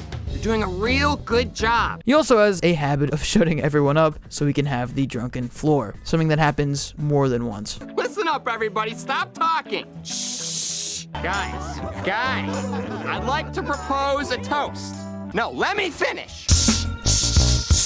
Hey, I want to say something. Granted, in this first instance, they are talking about their dodgeball team ahead of a big tournament, but remember, this is Benson, acting completely un-Benson-like. Something's up with the wings, is all I'm saying. This is the man with a short fuse who gets frustrated at any inconvenience and detests humiliation on any level. We even witnessed this firsthand later in the episode through his competitive nature and various outbursts. He's taking this dodgeball hobby as seriously as any park job, and we know he takes those a little too seriously, which is why his attitude here comes as a surprise. Seeing Benson not only perform well under pressure, but psych up the rest of his team so they're all confident ahead of the big game is absolutely wild. Usually screaming at the top of his lungs and threatening everyone's paycheck is how he keeps them in check. But it's obvious that stems from him using his position of power as an outlet for his anger. So I guess it helps that they're playing a game that allows him to go apeshit on people that aren't under his payroll. Side note, I gotta say, Dodge This is kind of an underrated episode. Like, the introduction of the dodgeball team establishes that these guys aren't just co-workers, they're friends. Isn't that sweet? It's great team building, and they're bonding in a setting where they don't drive each other up the wall. It also makes you realize how absolutely insane the regular show cast is if you had to pitch them to a network, which somebody did. Now don't get me wrong, I think a lot of these characters became characters over time, but like the High Five Ghost, what is that? What is he? It's the most unconventional thing ever, and I love it. Circling back to his leadership skills and initiative under the influence, the episode Men in Uniform sees the whole park hammered after being informed by Mr. Mallard, Pops' pops, that the park's low attendance will result in being shut down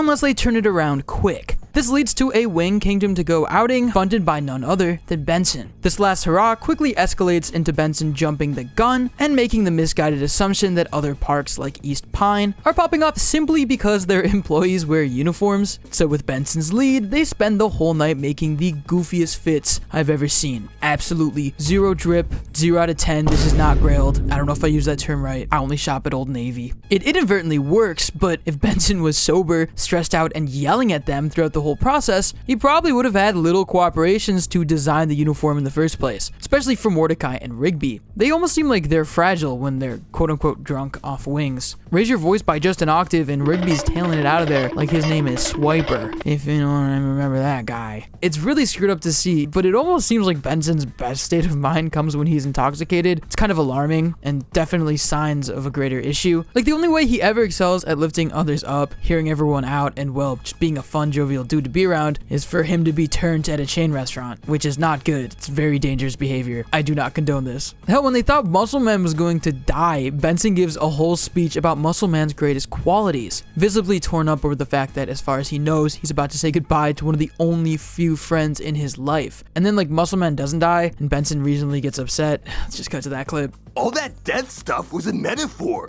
I leave this world tonight is not a metaphor.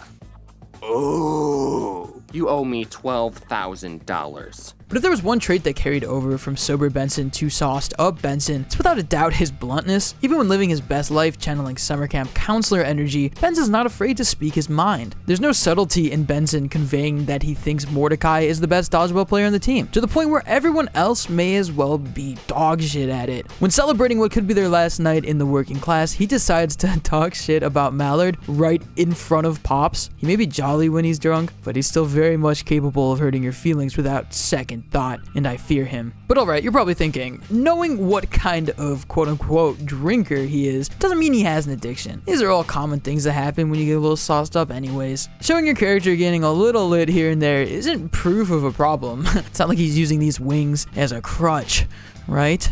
Well, if you think that, take a seat. There's 2 episodes I want to focus on that feature Benson largely sober, only for him to immediately resort to chicken wings once things don't go his way. Very subtle. The first, Benson's suit, sees our gumball-headed king in a depression, feeling as if no one respects him, but a fancy suit turns his entire attitude around. Tragically, he bleaches the suit by mistake and copes by drowning his sorrows in wings and a bottle of hot sauce, which I don't know if you ever had hot sauce, but drinking it straight from the bottle isn't really a fun time. Giving the fit a proper burial while stumbling through his parting words. But then the suit pulls like a Spider-Man 3 and is on him in perfect condition the next morning. Go watch that episode, it's hilarious. The second episode is the Parky Awards, focusing on a show dedicated to celebrating parks from all over the city. I would totally tune into that. It totally sounds like something I'd want to watch. Sponsored by none other than Wing Kingdom. Never seen alcohol sponsor things before, that's for sure. I'm starting to think that this place makes most of its profits from being an enabler. Benson's pretty eager to receive a Parky Award, knowing he has to have something in the bag, but alas,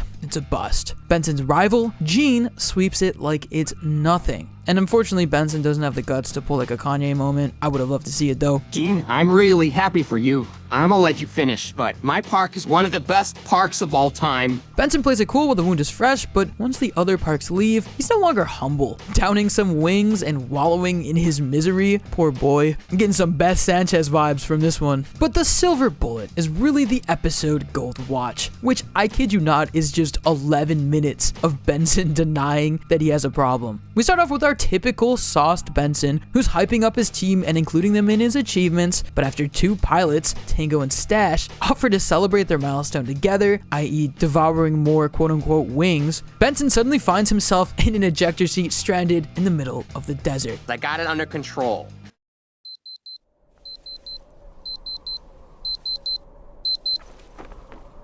This was probably the funniest scene, and there's like a clip of it on YouTube I just watch endlessly because there's something about it cutting to black and him waking up in this specific situation that is infinitely hilarious. We quickly learn that Benson had 0 self-control the night prior, unable to resist the allure of bottomless wings, which I'm the same way, honestly. Wings are amazing, but not like this, bro. More wings? Benson likey, and I'm Benson!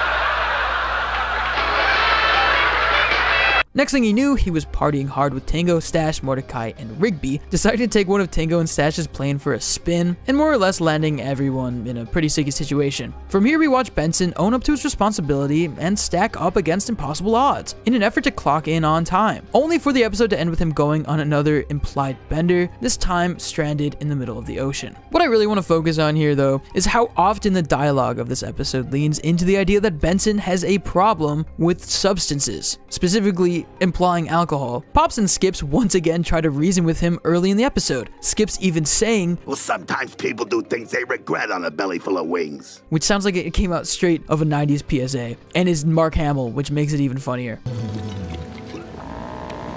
Benson actively tries to pin his misfortunes on Mordecai and Rigby throughout the episode, but once he actually does it to their face, he's brought back down to reality by Tango and Stash. And what they say to Benson actually made my jaw drop. Nobody put those wings inside you but you. Just because we party like handsome maniacs doesn't mean you didn't have a choice. The real messed up part is, Gold Watch isn't the end of Benson's alcoholic endeavors. In fact, it was only the second episode to explore this concept. It goes to show that regardless of the risks, Benson continued to rely on alcohol to let loose and escape the cruelties of the world around him. And I'm not gonna act like this isn't a narrative we haven't seen before, although not in a Cartoon Network show. I mean, characters drinking as a coping mechanism, that's practically ingrained in American culture. Though he can go overboard in his reactions and punishments towards Mordecai and Rigby, anyone would be under a ton of stress just having to manage this park with all the crazy shit that goes on daily. Seriously, regardless of their intentions, Mordecai, Rigby, and even Muscle Man attract horrors beyond any human comprehension to their job on a literal daily basis. Dealing with your employees slacking off is already annoying enough, but when a Demigorgon raids your fridge and burns your crops, and that just becomes another Tuesday on the job, you're probably gonna acquire a thirst for something only a coal miner would drink. That's not even factoring his repressed childhood trauma, failed love life, and all around bad luck and sad life. I mean, look at this man's apartment. Why do they have windows on the inside? Why? It's like a liminal space. It freaks me out. Obviously, Benson needs a therapist, not the grocery list of a Hot Ones episode. But luckily, before peacing out, and this is what I really want to make the video about, the show managed to sneak in a little sobriety arc for Benson in the final 2 seasons. And the catalyst to his recovery is a little something I'd like to call love. So remember how season 7 introduced the whole giant dome over the park thing that turned out to be a part of a greater plan to send parks around the world to space, and then season 8 was regular show in space, and there was evil pops and explosions and pops died, and I definitely wasn't crying. No, you're crying. Stop it. I'm not crying. Stop, dude. Don't even look at me right now. I'm not crying. Remember all that? Yeah. Well, towards the end of season 7, we received the episode Pam I Am, golden title.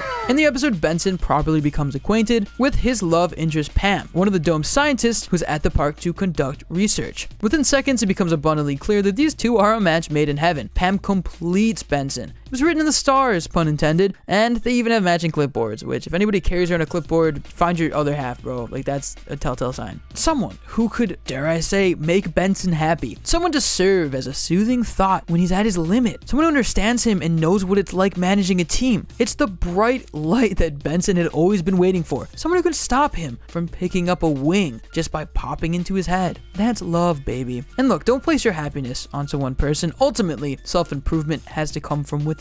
But it never hurts for someone to give you the push you need to improve. And that's what it seemed like Pam was to Benson, if you're like me and you're analyzing a children's show for its alcoholic undertones. But regardless, Benson holds a lunch date with Pam to spend time with her, bringing his favorite dish, you guessed it, the wings. Yeah, they're having a great time and getting all tipsy, free as a bird, pun intended again, until the giant fan in the ceiling decides it's time to fly high, almost killing both of them until the plot armor kicks in, thank God. It's funny because Close Enough would go on to use the rotating blades of death 5 years later, and they can actually show alcohol on that show, so it's already better. This near-death experience drew out a heart-to-heart between these two lovers, and a committed relationship bloomed from there, though they would become long-distance once the park was sent into space, for obvious reasons. I actually look at this mission in space as the characters forcing themselves to confront and overcome their deepest flaws and insecurities, coming back to Earth stronger than ever before. It was a great way to wrap up the series, and Benson embodied all of that. At the start of season 8, he was struggling in his adjustment to space, like literally anybody, and he tries to go back to Earth only to end up in a simulator, which alongside a video message from his friends gives him the change of heart he needs to tough it out for the long haul. Also in space, you don't have to pay for gas, and gas is expensive, and that makes me mad and is stupid. But then he gets dumped. Yeah, I laughed, I'm sorry. Yeah, in the episode Fry's Night, long distance kind of gets to Pam real bad, and this is pretty much as long of a distance as physically possible, and she decides to do his best for both of them and break things off, and as you would expect, Benson immediately turns and tries to cope with wings. But the wings don't work anymore, because now they just remind him of his lunch date with her. This is dark, bro. Benson ends up getting paired with a talking rock. That's absolutely down bad for him, because it's regular show. Like, she very much wants whatever equivalent of a gumball.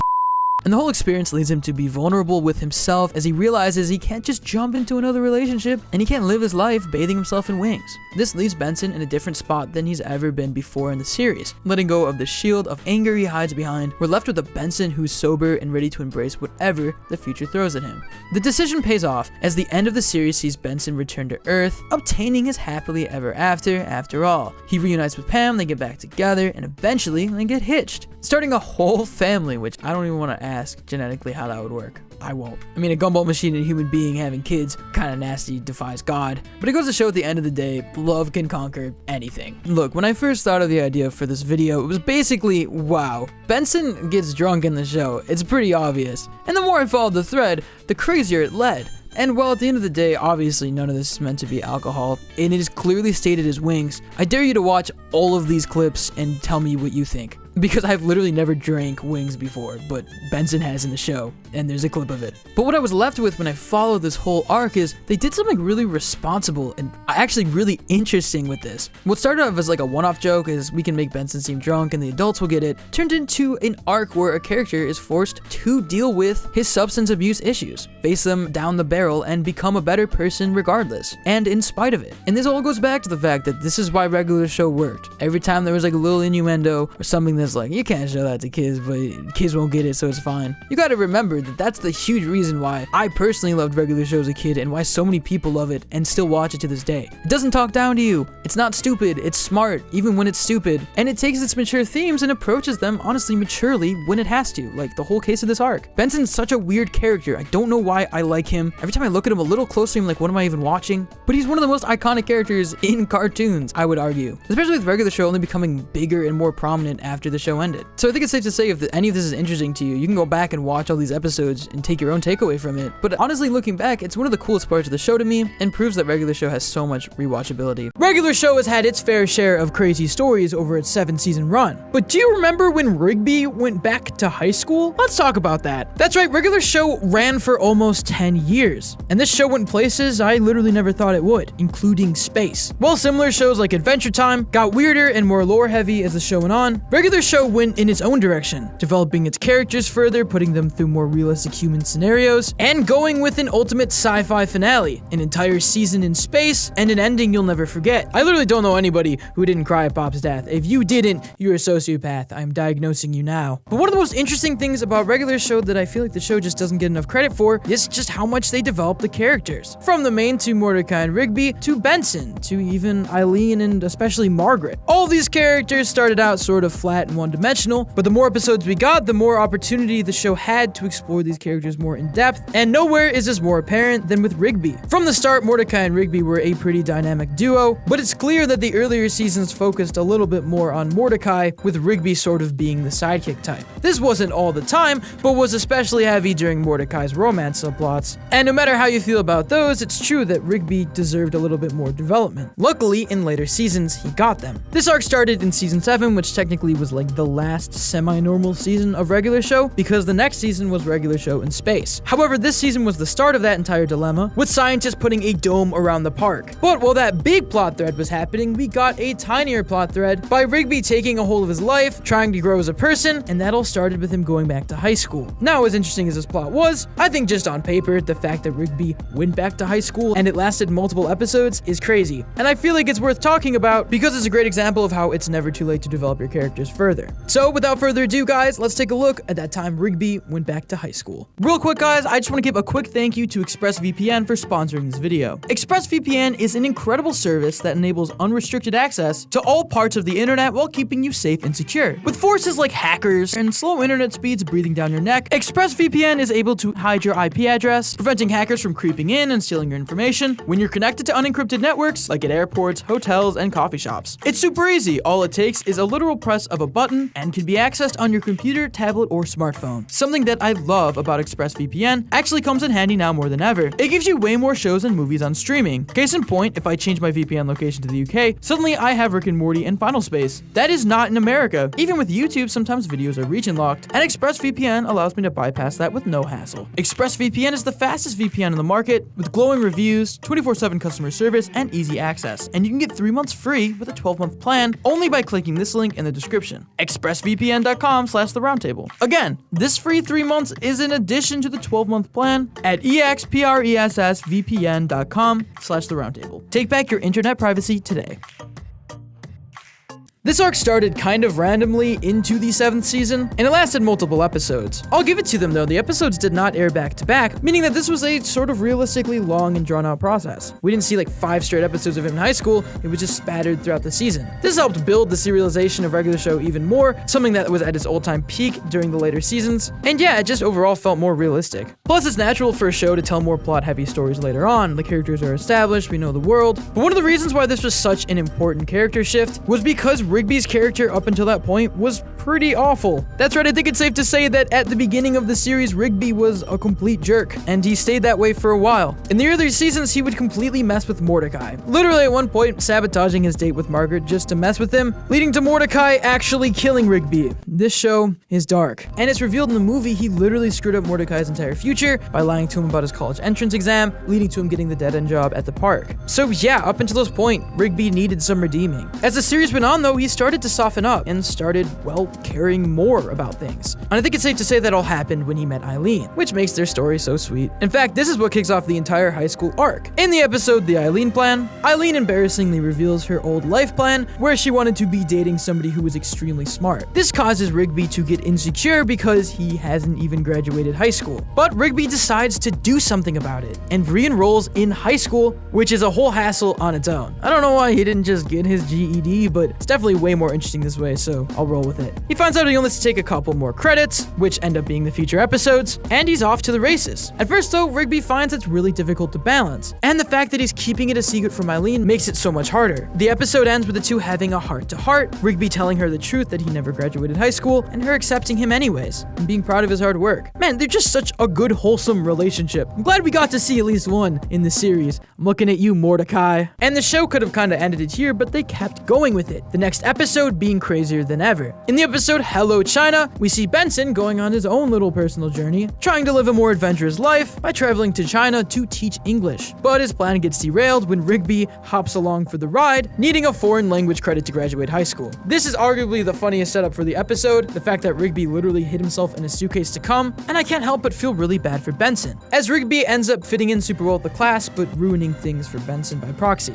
In the episode, the two have a heart-to-heart, where Benson opens up about how much he's struggling with actually teaching them, and actually confronts Rigby about his change being phony, saying that he's really not acting any different than he did before. This causes Rigby to wake up a little bit, and he ends up helping the class learn English himself by teaching them a rap song. This is another huge moment for Rigby's character. It's one thing to say that you want to change, but to actually put that into action is really complicated and hard, and the show addressed that, which I thought was really cool. Not to mention the fact that Rigby realizes he's being selfish and does a selfless act to make up for it. Well, sort of selfless, he's still getting that credit. But it was just so cool seeing a Rigby-Benson episode. I love when these two work together and aren't arguing with each other. It's really wholesome. The next episode, Jim Blonsky, sees Rigby dealing with problems from the past while taking phys ed in the high school gym class, which we can all agree is a horrible experience no one should ever have to go through. Rigby finds out that the substitute gym teacher is actually his old foe from his high school days, who relentlessly bullies Rigby because of old beef. In reality, they're just two sad adults who refuse to leave high school, which is really depressing.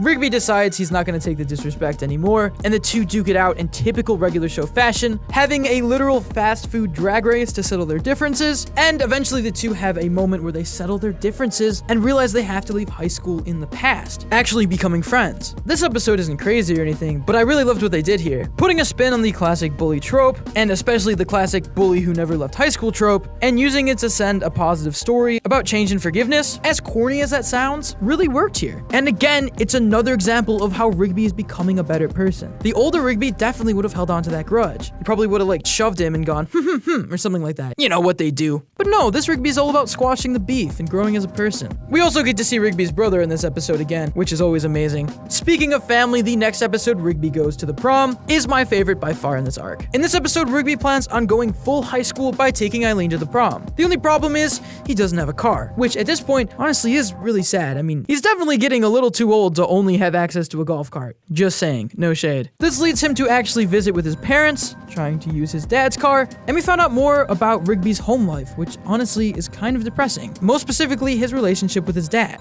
which is just really horrible. His dad is a really horrible person, constantly putting down Rigby, telling him he's not as good as his brother, and refusing him to let him take the car. He doesn't even acknowledge Rigby's hard work and his growth. I'm sure a lot of people can relate to this, and I'm glad they're showing something like this here because the situation is all too common. Despite this, Rigby's mom is a saint and lets him take the car, as long as he promises not to scratch it. He goes to the prom and everything is going perfect, until his dad realizes the car is gone. Then we have, and I swear to God, this is true, the funniest sequence in all of regular show. I can't cap here, this is amazing. We watch Rigby's dad in his underwear burst into the prom and demand Rigby and his car. And I don't know if that sounds funny describing it, but watching this scene unfold is pure comedic gold. Especially when he ignores the blatant hypocrisy of his actions. He gets word of where Rigby's at and goes to retrieve his car, putting an end to Rigby's perfect prom night. However, it's Rigby's dad's arguing in anger that actually causes him to crash the car, crashing off the road and almost killing all of them. Rigby tries desperately to get a hold of the wheel as he feels like he can fix it, but Rigby's dad is stubborn and refuses. Eventually, Rigby gets a hold of the wheel and actually delivers them all to safety, teaching his dad a lesson in how capable his son is and giving them a true tender moment. And this is a really sweet episode, but there's more happening here.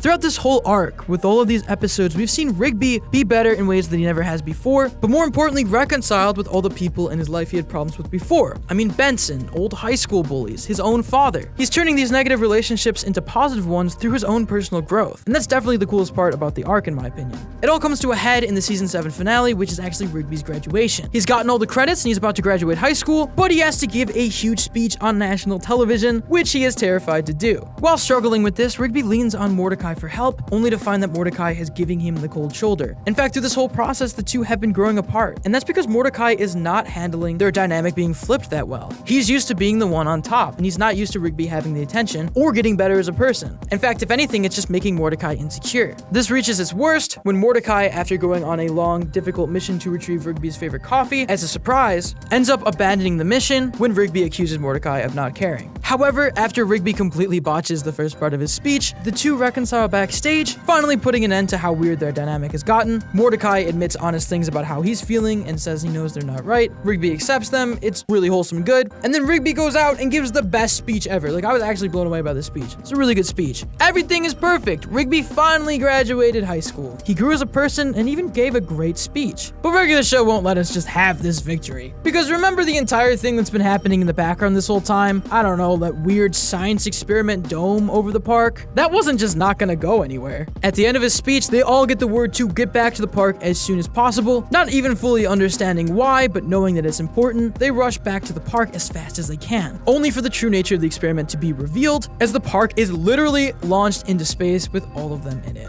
Including Eileen, which I'm glad Eileen's here, she's the best. Season 7 ends on this major cliffhanger, and while it is sad to see Rigby's big accomplishment undercut by this crazy sci-fi scenario, it doesn't detract from the fact that it happened, that he grew as a person, and I think these are actually some of the most important episodes of the show. They tackle some pretty serious issues that come with personal growth and just getting better as a person, along with admitting when you want to change. And Rigby definitely changes for the better. One thing that I've always loved about regular show is that it's been able to handle more complicated adult concepts. And I don't mean adults in a mature way, I mean adults like in a more human way. Having to go back to high school because you didn't graduate is a specifically adult problem. And that's what I always loved about regular show. They didn't make Mordecai and Rigby kids, they made them slacker adults. And despite being aimed towards kids, they still managed to get away with a lot of stuff. I mean, there was literally an episode where Benson was really drunk, although the explanation was that he had a concussion and was eating too many wings. We all know what they meant. And come on, Mississippi Queen, what was all that? That being said, guys, these are definitely some of my all-time favorite episodes of the show, and it's definitely worth giving them a watch if you haven't seen them yet. That being said, I want to know what you guys think about this. Did these sound interesting to you? Have you seen them? Did you love them? Did you hate them? Let us know in those comments down below, or tweet to us at Roundtable Vids, or me at @RetroNemo.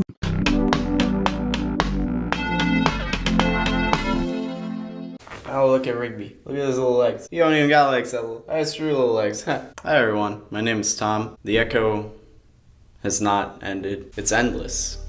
We're just in a void right now. We're in an endless void that we can never escape, and that's just life.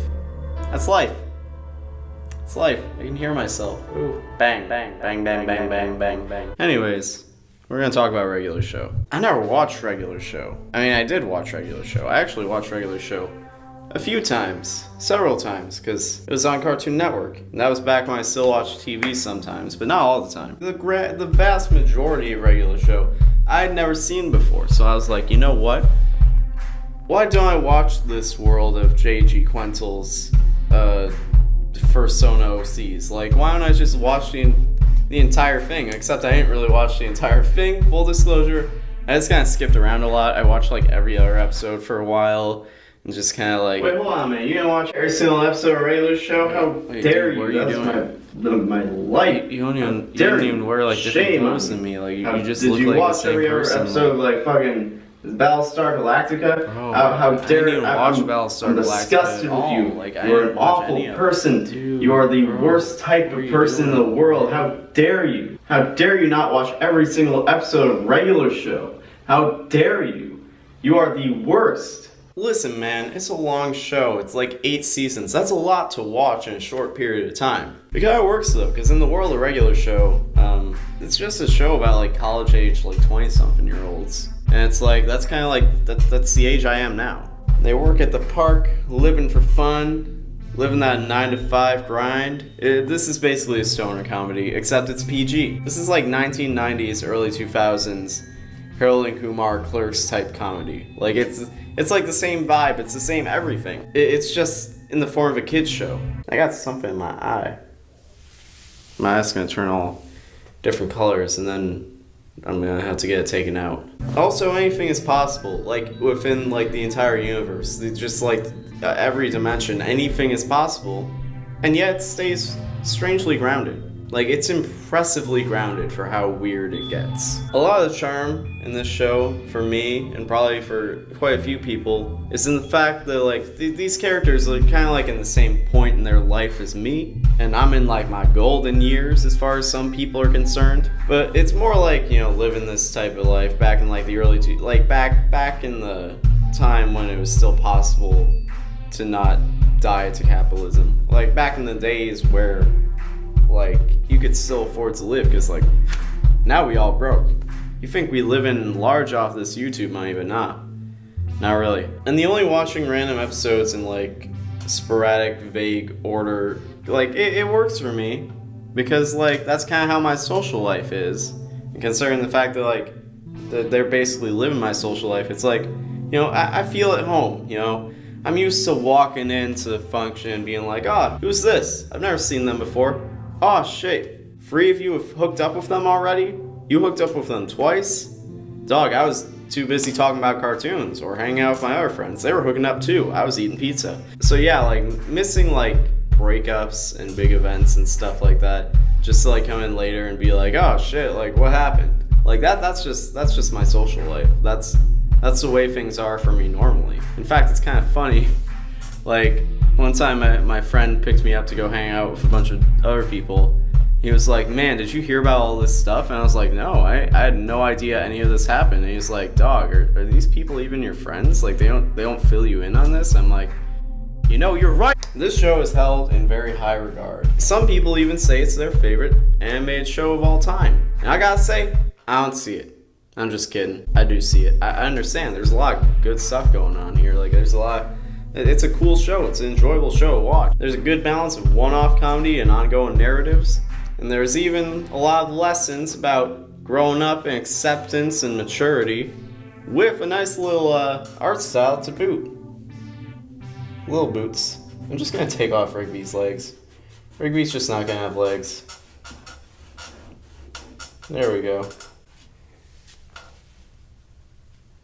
This is an episode of Regular Show now. Playing God. Regular Show's got action, comedy, stories, and development, and emotion, and all that stuff. It's got everything that a good cartoon should have, except for proper scheduling and promotion. Regular Show fulfilled a demand in animation that wasn't being met, and that was adult animation. I don't mean like Adult Swim or like Fox cartoons or anything like that. I mean like actual just animation about being an adult. Because that's what this show is. It's about being an adult. For kids, but like also if you're in this age bracket, you can watch it and be like, yo, this doesn't feel like inappropriate for me. Like, this feels like an age appropriate thing for a grown adult to be watching.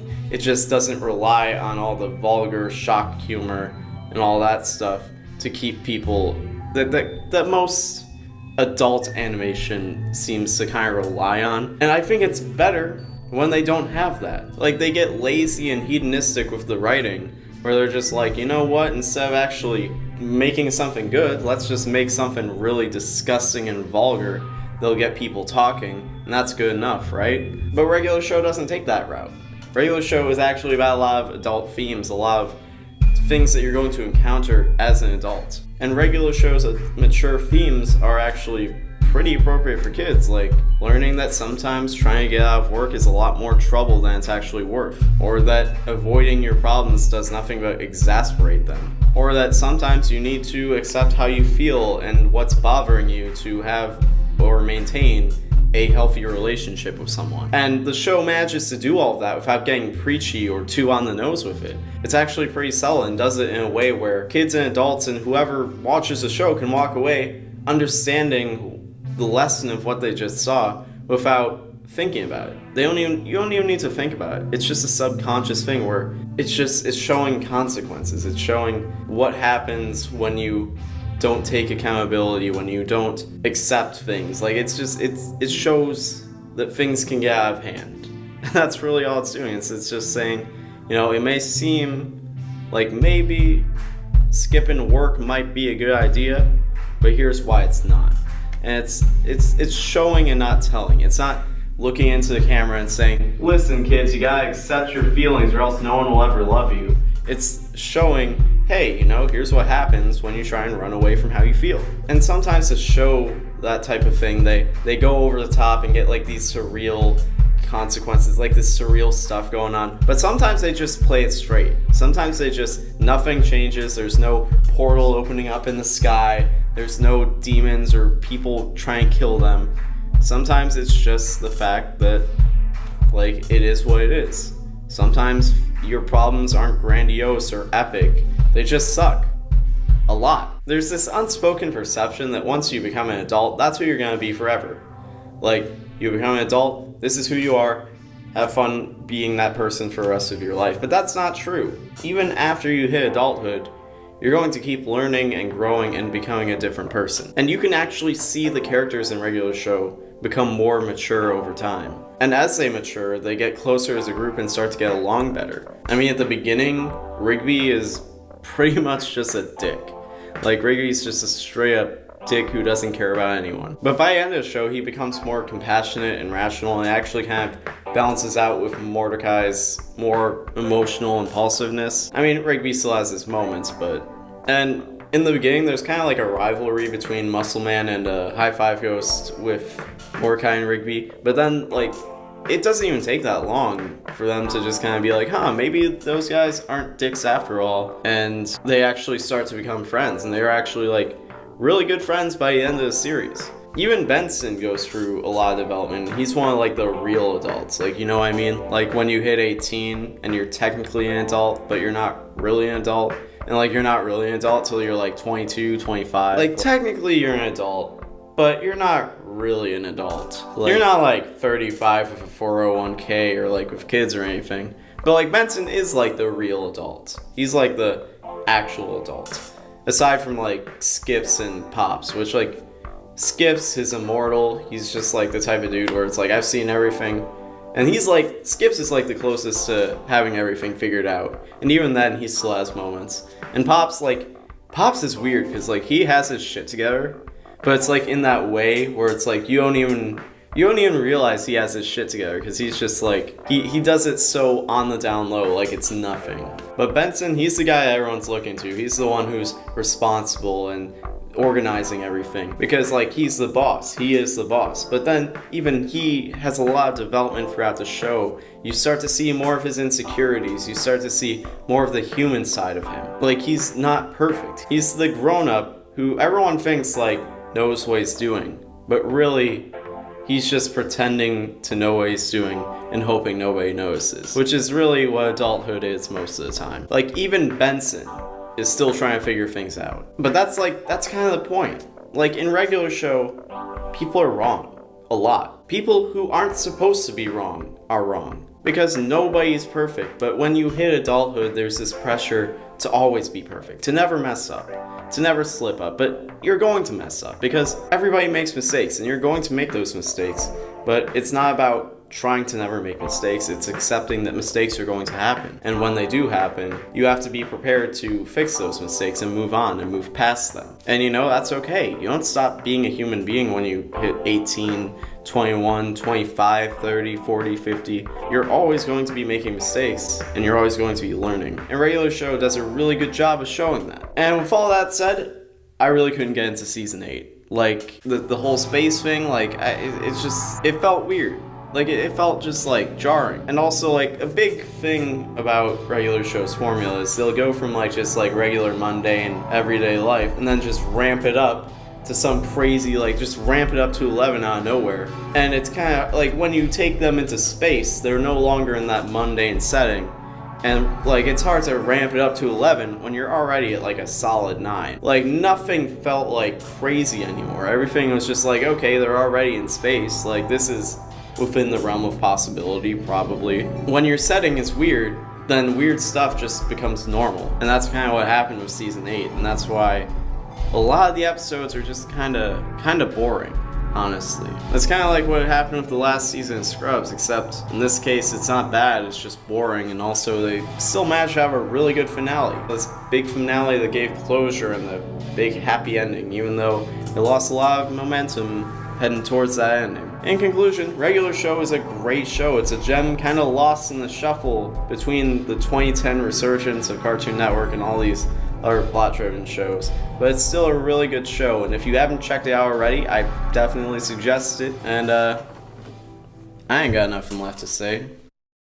Look, I'm just gonna say it. Halloween might be the best holiday. I won't say definitively because I'm terrified of the comment section, but there's a lot to love here, okay? Pumpkins, definitely a cool vegetable. Candy, I don't have to explain that one. You can go up to people's property and they won't try to arrest you, which doesn't work any other day of the year. I've tried. But my favorite part of Halloween, every single year without a doubt, are the Halloween specials. And we're getting to the point where the specials that we grew up watching are now kind of nostalgic. We're getting old. It's terrifying. We've talked about these specials before. Things like Scary Godmother that felt like just part of the holiday season are now old nostalgia and honestly look really weird watching today. But I'm talking even later than that. I'm talking the 2010 cartoon era. And yeah, it's weird that they're so old at this point, but at the same time, every time I watch them, it just reminds me of how close they are to my heart and how much they mean to me. The holidays, man, they make you feel warm. Look, I've lived a long life, but I can say definitively nothing makes me as happy as Grandma got ran over by a reindeer. It's just true. I know that's a Christmas one. I don't even like Christmas that much, but the point still stands. Now, there's been plenty of great Halloween specials, but I kind of want to talk about a certain kind in particular, the Halloween Anthology special. Now, at first I thought this was kind of niche, but the more I looked into it, the more I realized that Halloween Anthology is pretty much a whole genre of animation at this point. Sure, horror anthology exists as a whole massive genre. Don't get me started on shows like Goosebumps, even that new one they made, what was that called? Definitely not Googling it. The Haunting Hour. Yeah, that was a good show. I remember that show. But in the case of animated Halloween anthologies, the OG has to be the Treehouse of Horror series. I mean, The Simpsons has been around forever. It's literally like the biggest sitcom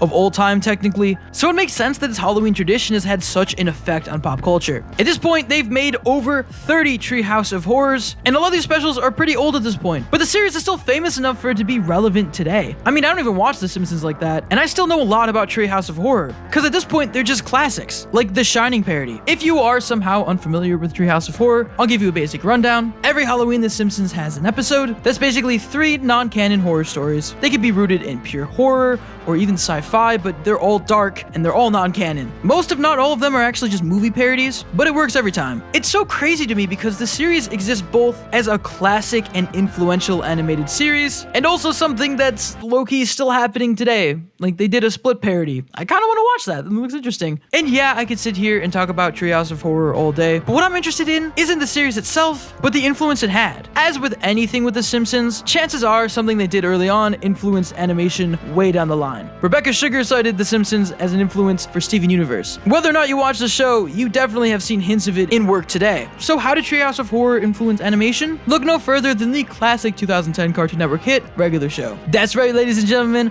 we're talking about Terror Tales of the Park, baby. Let's go. That's right, Regular Show had its own tradition, very similarly to Treehouse of Horror. In fact, I would go out of my way to say it was pretty much based on it, right down to the fact that they literally used Roman numerals at a certain point, but Regular Show really made it its own. You remember these episodes. Pretty much every Halloween, Regular Show did a special that involved some sort of scary storytelling scheme where the park employees all told scary stories that were non-canon, and they were always entertaining. Some of them were literally terrifying. So today, with all of this in mind and Halloween right around the corner, I want to take a look back on Terror Tales of the Park and revisit some of my favorite spooky Regular Show moments, as well as looking at other shows that follow this format, because there are plenty of other examples. So without further ado, guys, let's take a look at some horror anthology.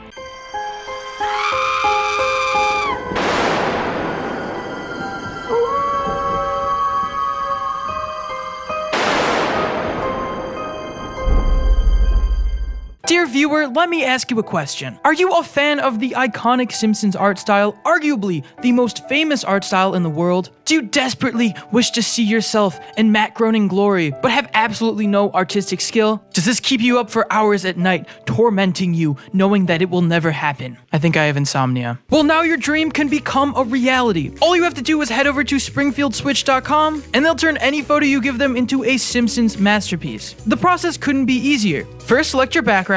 Maybe it's Moe's famous pub, or that classic couch, the number of people in the photo, the exact picture style, and then simply upload an image or images of the people you want in that photo. And in just a few days, talented artists will send you a photo of you and your loved ones Simpsonified. It's the closest thing we got to magic, folks. You can even add notes, like, can you please make my wife look happy in this photo? You can select your photo as digital, a framed poster, or even a canvas if you want to get super fancy with it. Look at this happy family. They got Simpsonified, they're sitting on the couch, look how happy they are. This could be you, even if you don't have a family. Head over to springfieldswitch.com and make your Simpson dream a reality. Back to the video. Now, as much as the Terror Tales series is just a staple of regular show at this point, the first one didn't even happen until season 3, but happened each subsequent season after that. And although they're all incredible in their own right, the one I would argue is the most iconic is definitely the first one, the one that started it all. And that's because of the insane plot lines that took place in that first series, along with how dark they were able to get with it. In the very first part, Rigby makes a horrible mistake of egging a house on Halloween. You know that's some cursed behavior, Rigby, what are you doing? And surprise, surprise, the house happens to belong to an evil wizard who curses Rigby, but not in a way I've literally ever seen, because Rigby starts to slowly turn into a house. Out of all the Terror Tale stories, this is the one that I remember the most, and I would argue is one of the most infamous, if not the most infamous. It's just the imagery of Rigby slowly turning into a house, the incredible absurdity of the scenario. It makes you really just think, how did they come up with this one? Once Rigby is a house, the other members of the park try to protect him while they wait for the wizard to come back and try to take him down. Meaning they actually go inside Rigby's house, which he's just like a really nice home. I remember watching this as a kid and I always thought it was so interesting. There's a part where they rip out the phone and throw it on the ground and I'm just like, is that Rigby's collarbone? What is that gonna look like? Though the most terrifying part of this episode is when they all get picked off one by one by this evil wizard. I mean, High Five Ghost literally gets grinded to a pulp and spit through a phone. You can't make that up. That's insane. Not to mention the fact that they had some real guns up in here. Very bold, also very early regular show. And there is nothing as horrifying as seeing Muscle Man being dragged into the woods and returning as just muscle. It was terrifying to me then. It is still scary to me now.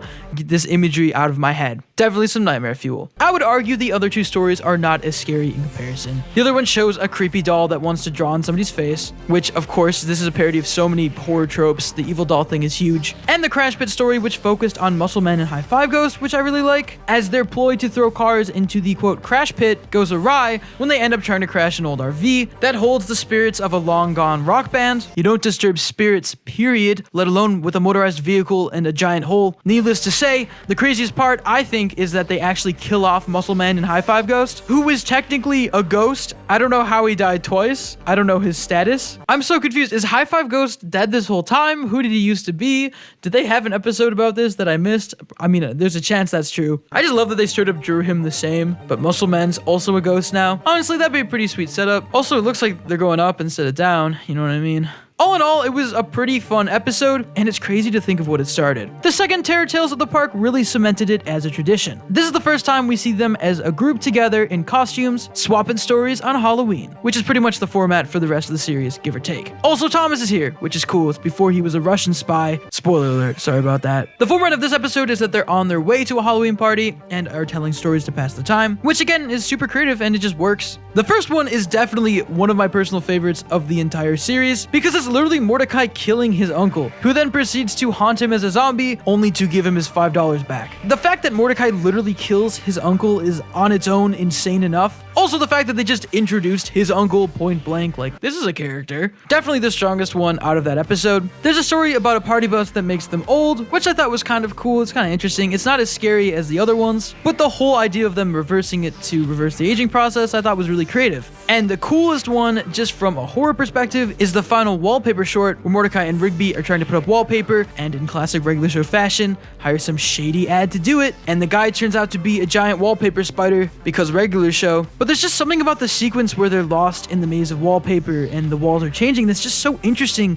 and cool to watch. Honestly, these last two could have just been cool regular show episodes, but I'm glad they were in this special. Now, by the third Terror Tales, it was definitely hitting its stride, okay? It was a tradition, they knew what they were doing, it was a format that they could play around with, and the third one includes, I will say objectively, my favorite one, in which Rigby orders a bed from an IKEA parody that literally is just a murderer. He has a gold tooth. I guess the murderer got made into a bed, and then it ends with Benson and Rigby bonding after they just completely murk it. I love it. It's amazing. I would watch an hour. I would watch this full theatrical film. I don't even care. It's not even scary. It's just, what is this? In the next story, they're fucking around in a pumpkin patch. Bad idea always, especially near Halloween. Avoid pumpkin patches at night. If you see a scarecrow period, just get out of there. That's bad news. And they got hit with a double threat because it was literally a pumpkin scarecrow who decided that he was going to fight back. This is actually legitimately a really scary short. After he sees them screwing with some pumpkins and basically just being jerks to pumpkins, he chases them down and turns them all into pumpkins, like one by one. Something about their slow transformation just freaks me out. But the creepiest part is that he gathers all of their seeds and tosses them into the pumpkin patch, basically just turning them into pumpkins. I mean, it ends kind of comedically with like a bunch of muscle man pumpkins, which is just funny to see. But the reality of the situation is just that classic, creepy, non-canon Halloween story vibe that I can't quite explain. Sure, it was done kind of goofy, but the idea of them just getting turned into pumpkins that were destroyed is pretty dark, and it's just really creepy to me.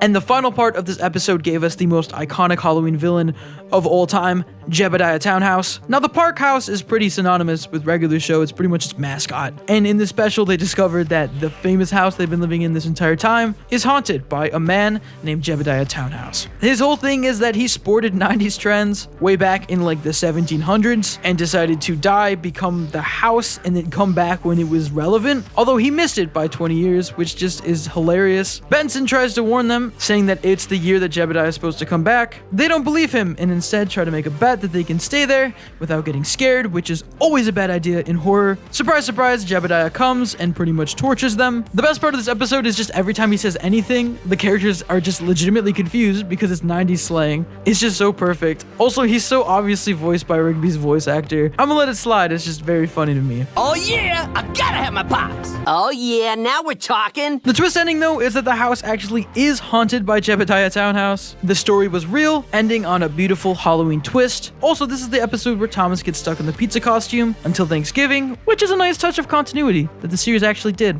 It's cool that they kept finding ways to tell these stories in a creative way, and I always love seeing their Halloween costumes. The third one was just yet another classic Terror Tales. Terror Tales 4 keeps this momentum going as they're all together yet again on Halloween. I love that these guys just hang out with each other always. It's a beautiful relationship they have. At this point, they're pretty much self-aware of the tradition and try to do something different. In fact, the overarching story of this episode is pretty huge. We're finally going to meet Muscle Man's mom, which that's a pretty big thing to drop in this episode. That is some base regular show lore right there. Now, this episode, they're not wearing Halloween costumes. I don't know if that was just because they were kind of sick of doing it, because they end up wearing them later on. But either way, these are some of the darkest stories yet. The first one is a parody of that classic story, The Lottery, that we all had to read in English class, in which they literally just sacrifice Pops to a monster pit. He ends up getting stuck in there, and I guess that kills the pit somehow. There's this hilarious scene where they realize the whole idea of the pit, and their thought process of them having to sacrifice somebody was just all wrong. This is pretty standard Halloween parody, as well as just a terrifying scenario. Something about seeing these characters we've seen so many times before coldly try to kill one of them, I don't know, it's just unsettling in a way that I love. In the next story, Mordecai and Rigby are literally dead. They don't care at this point, okay? This is Terror Tales 4, they're gonna do anything. It shows Benson as he tries to fire them in order to fully get their ghosts to descend to the next life, although Mordecai and Rigby refuse to go without a fight, torturing Benson for months in legitimately horrifying ways. Their ghost forms are like legit scary, but in a twist that I still literally don't understand, it turns out Benson has been dead and he was haunting the house. The whole ending is just kind of making fun of like twists in horror. It doesn't make sense, but it's definitely funny.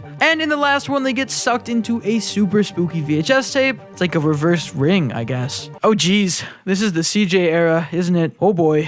This whole segment is kind of just making fun of horror movie tropes. It's really funny, as well as another story I could just see being a regular show episode, but ultimately this installment was very parody heavy and self-aware of its horror genre. And in the end, we do finally get to meet Muscle Man's mom, which just turns out it's just like a really sweet, normal woman. and honestly, I think that's the best outcome. Terror Tales 5 shakes things up a little bit though. The costumes are back, which is awesome, but this time, they're not telling stories. Instead, there is a genie booth that shows them scenarios. The way they describe it is, it will grant your wish, but show you a scary version of it. I don't know if they just didn't want to repeat themselves too much, but coming up with this crazy convoluted scenario was just the perfect, most regular show way of doing it, so I welcome it. The first scenario is when Benson wishes that he could get Mordecai and Rigby to work more, and it shows them a scenario where he gets a puppet to yell at them to get back to work, and it kind of works, mostly because Mordecai and Rigby feel bad for Benson and are just weirded out by it. They're just kind of made uncomfortable. At first, it works in Benson's favor, but things go awry when Mr. Bossman, the name of the dummy, starts getting mean and eventually turns on Benson, revealing that he is in fact alive and tries to take over the park. He is stopped though when they literally guillotine him to death with a salad guillotine, which is a product that is not real, but I wish it was. Also in this episode, we get to see Benson's apartment, which I always love the idea that he has a life outside of the park. This one wasn't really scary, but it was definitely entertaining. And it had these hilarious ads with this sweaty guy, which was honestly just my favorite part of the whole thing. Yeah, dummies are creepy. This was creepy. The second one, I don't even know how to describe. They all get jury duty for a werewolf, and then the werewolf turns Pops into a werewolf in the bathroom. I can't explain it any better than that. This is definitely the most creative werewolf story I've literally ever seen, and the courtroom scene between the werewolf where he is on trial for murder and pleading not guilty is just hilarious in a way that words cannot describe. Then there's this entry from your diary from that same night.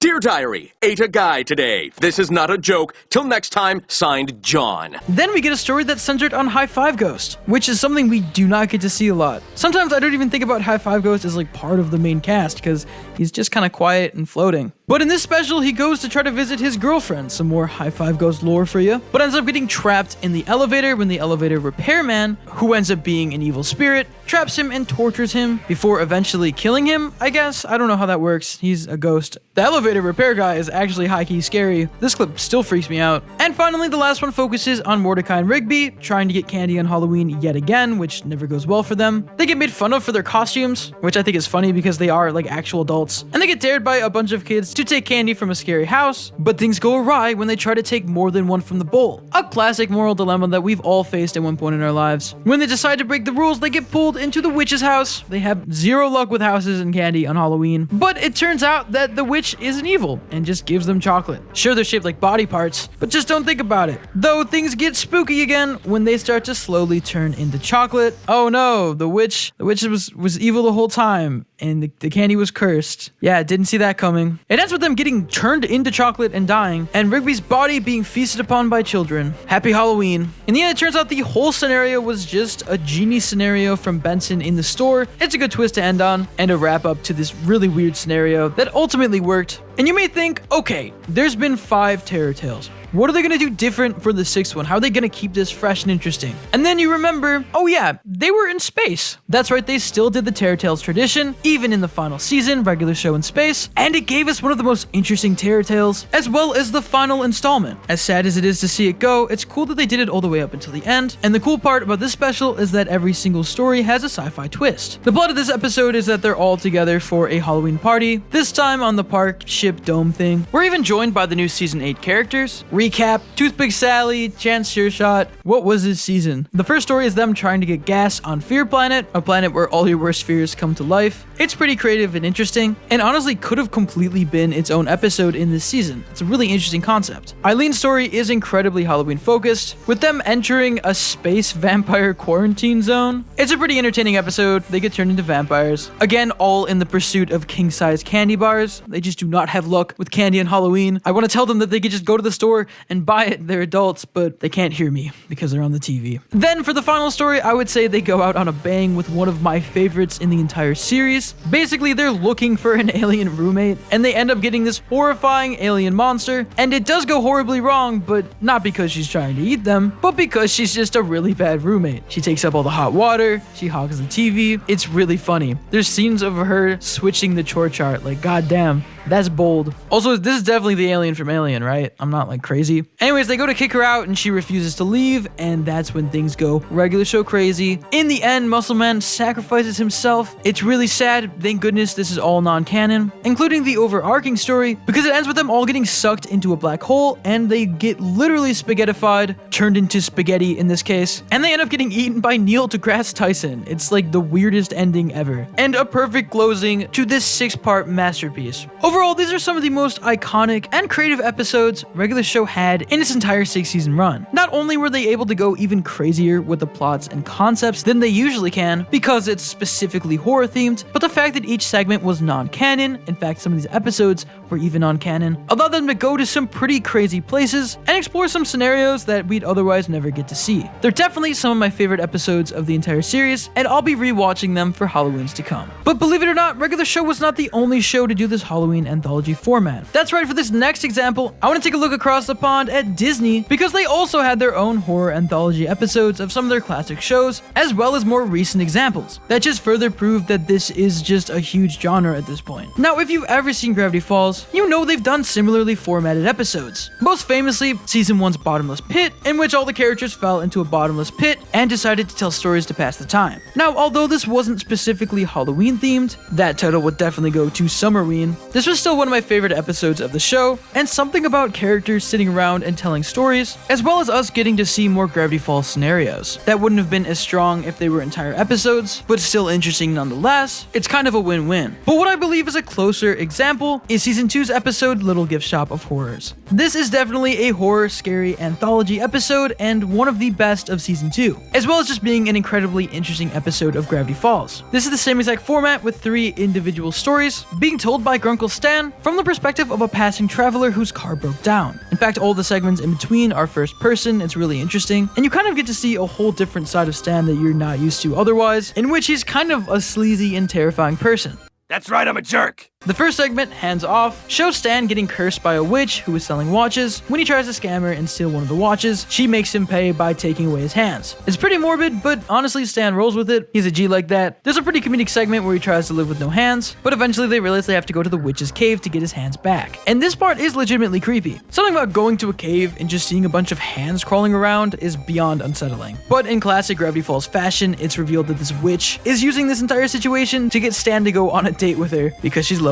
So they decide to help her by redecorating her cave apartment. They give her a whole home makeover, and it kind of ends hopefully with her meeting a handsome hiker. The idea of a witch who sells watches and steals hands is funny enough, but to take that concept even further into a scenario where it's a lonely witch who steals people's hands in order to lure them to her cave so that she can go on dates is something that could literally only happen in Gravity Falls. The next segment isn't as scary as it is interesting. In an attempt for Dipper to try to increase his IQ so he can figure out some crazy puzzle toy, he accidentally leaves out the solution, causing Waddles to eat it and becoming incredibly smart overnight. They wake up to a hyper-intelligent Waddles. He's all cute, he's got a little talky thing. He's also voiced by Neil deGrasse Tyson. I don't know why Neil deGrasse Tyson is all over these animated horror anthology episodes, but I'm here for it, honestly. He does a great job. Waddles and Dipper end up getting closer, leaving Mabel behind, as the two are about to create a device that literally answers all of the universe's questions. But in the end, Mabel convinces Waddles to go back to his pig ways, because in reality, the only way to be truly happy is to live simply. I guess. I don't know. I'd kind of want to know all the answers to the universe, but as long as they're happy. The final segment, Clay Day, was definitely the coolest one. It's all about stop motion animation, but more specifically like that old-timey stop motion that was happening in the early days of cinema when they didn't have CGI and they just had to figure it out. It turns out Mabel's terrified of it because it is pretty much uncanny. So in order to cure her fear, they go to meet the person who started it all, who is also conveniently located in Gravity Falls. But it turns out all of his claymations were not animated, but instead were real monsters that he taught to move themselves so that he could save time. It's just a whole Gravity Falls scenario. Mabel ends up overcoming her fear, and we as a viewer get to see some super cool blended animation. They really went all out and got the studio that did Robot Chicken to do the claymation. I personally grew up loving stop motion animation and claymation, so this episode struck a chord with me, especially Seuss as Gumby in the end. If you watch Gumby, you're a real one. And in a typical horror Halloween fashion, the overarching first first-person story of the passing traveler in the Mystery Shack ends with the person literally getting turned into an attraction by Stan. Now, I'm pretty sure this is non-canon, but this is a terrifying scenario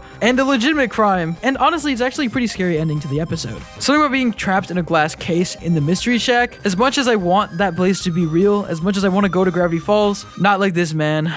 Not like this. Now look, even though I picked examples from shows that ended a little bit ago, this tradition is still alive and well. In fact, as recently as this year, literally a few weeks ago, the Disney Channel original Amphibia had their own Halloween anthology special, and it did not disappoint. This kind of makes sense considering how Amphibia is sort of a spiritual successor to Gravity Falls in a lot of ways. In this episode, we see the Amphibia tradition of the shut-in. It's basically their quasi-Halloween holiday that's definitely not a holiday, where they all work together to gather supplies in order to shut in for the night and hide from the moon, because if they look at it, they will turn into a monster. So they all hunker down and tell scary stories that hopefully scare them into staying inside, so they'll avoid looking at the moon. I have to say, out of all the specials we've looked at so far, this has got to be my favorite in terms of just how convoluted the premise was. And I'm not going to go over the episode beat by beat because it's very recent, and if you haven't seen it yet, you should definitely watch it. But if you love scary stories, and especially this Halloween anthology format, this is literally right up your alley. It reminds me a ton of the Gravity Falls episodes, which again makes a lot of sense.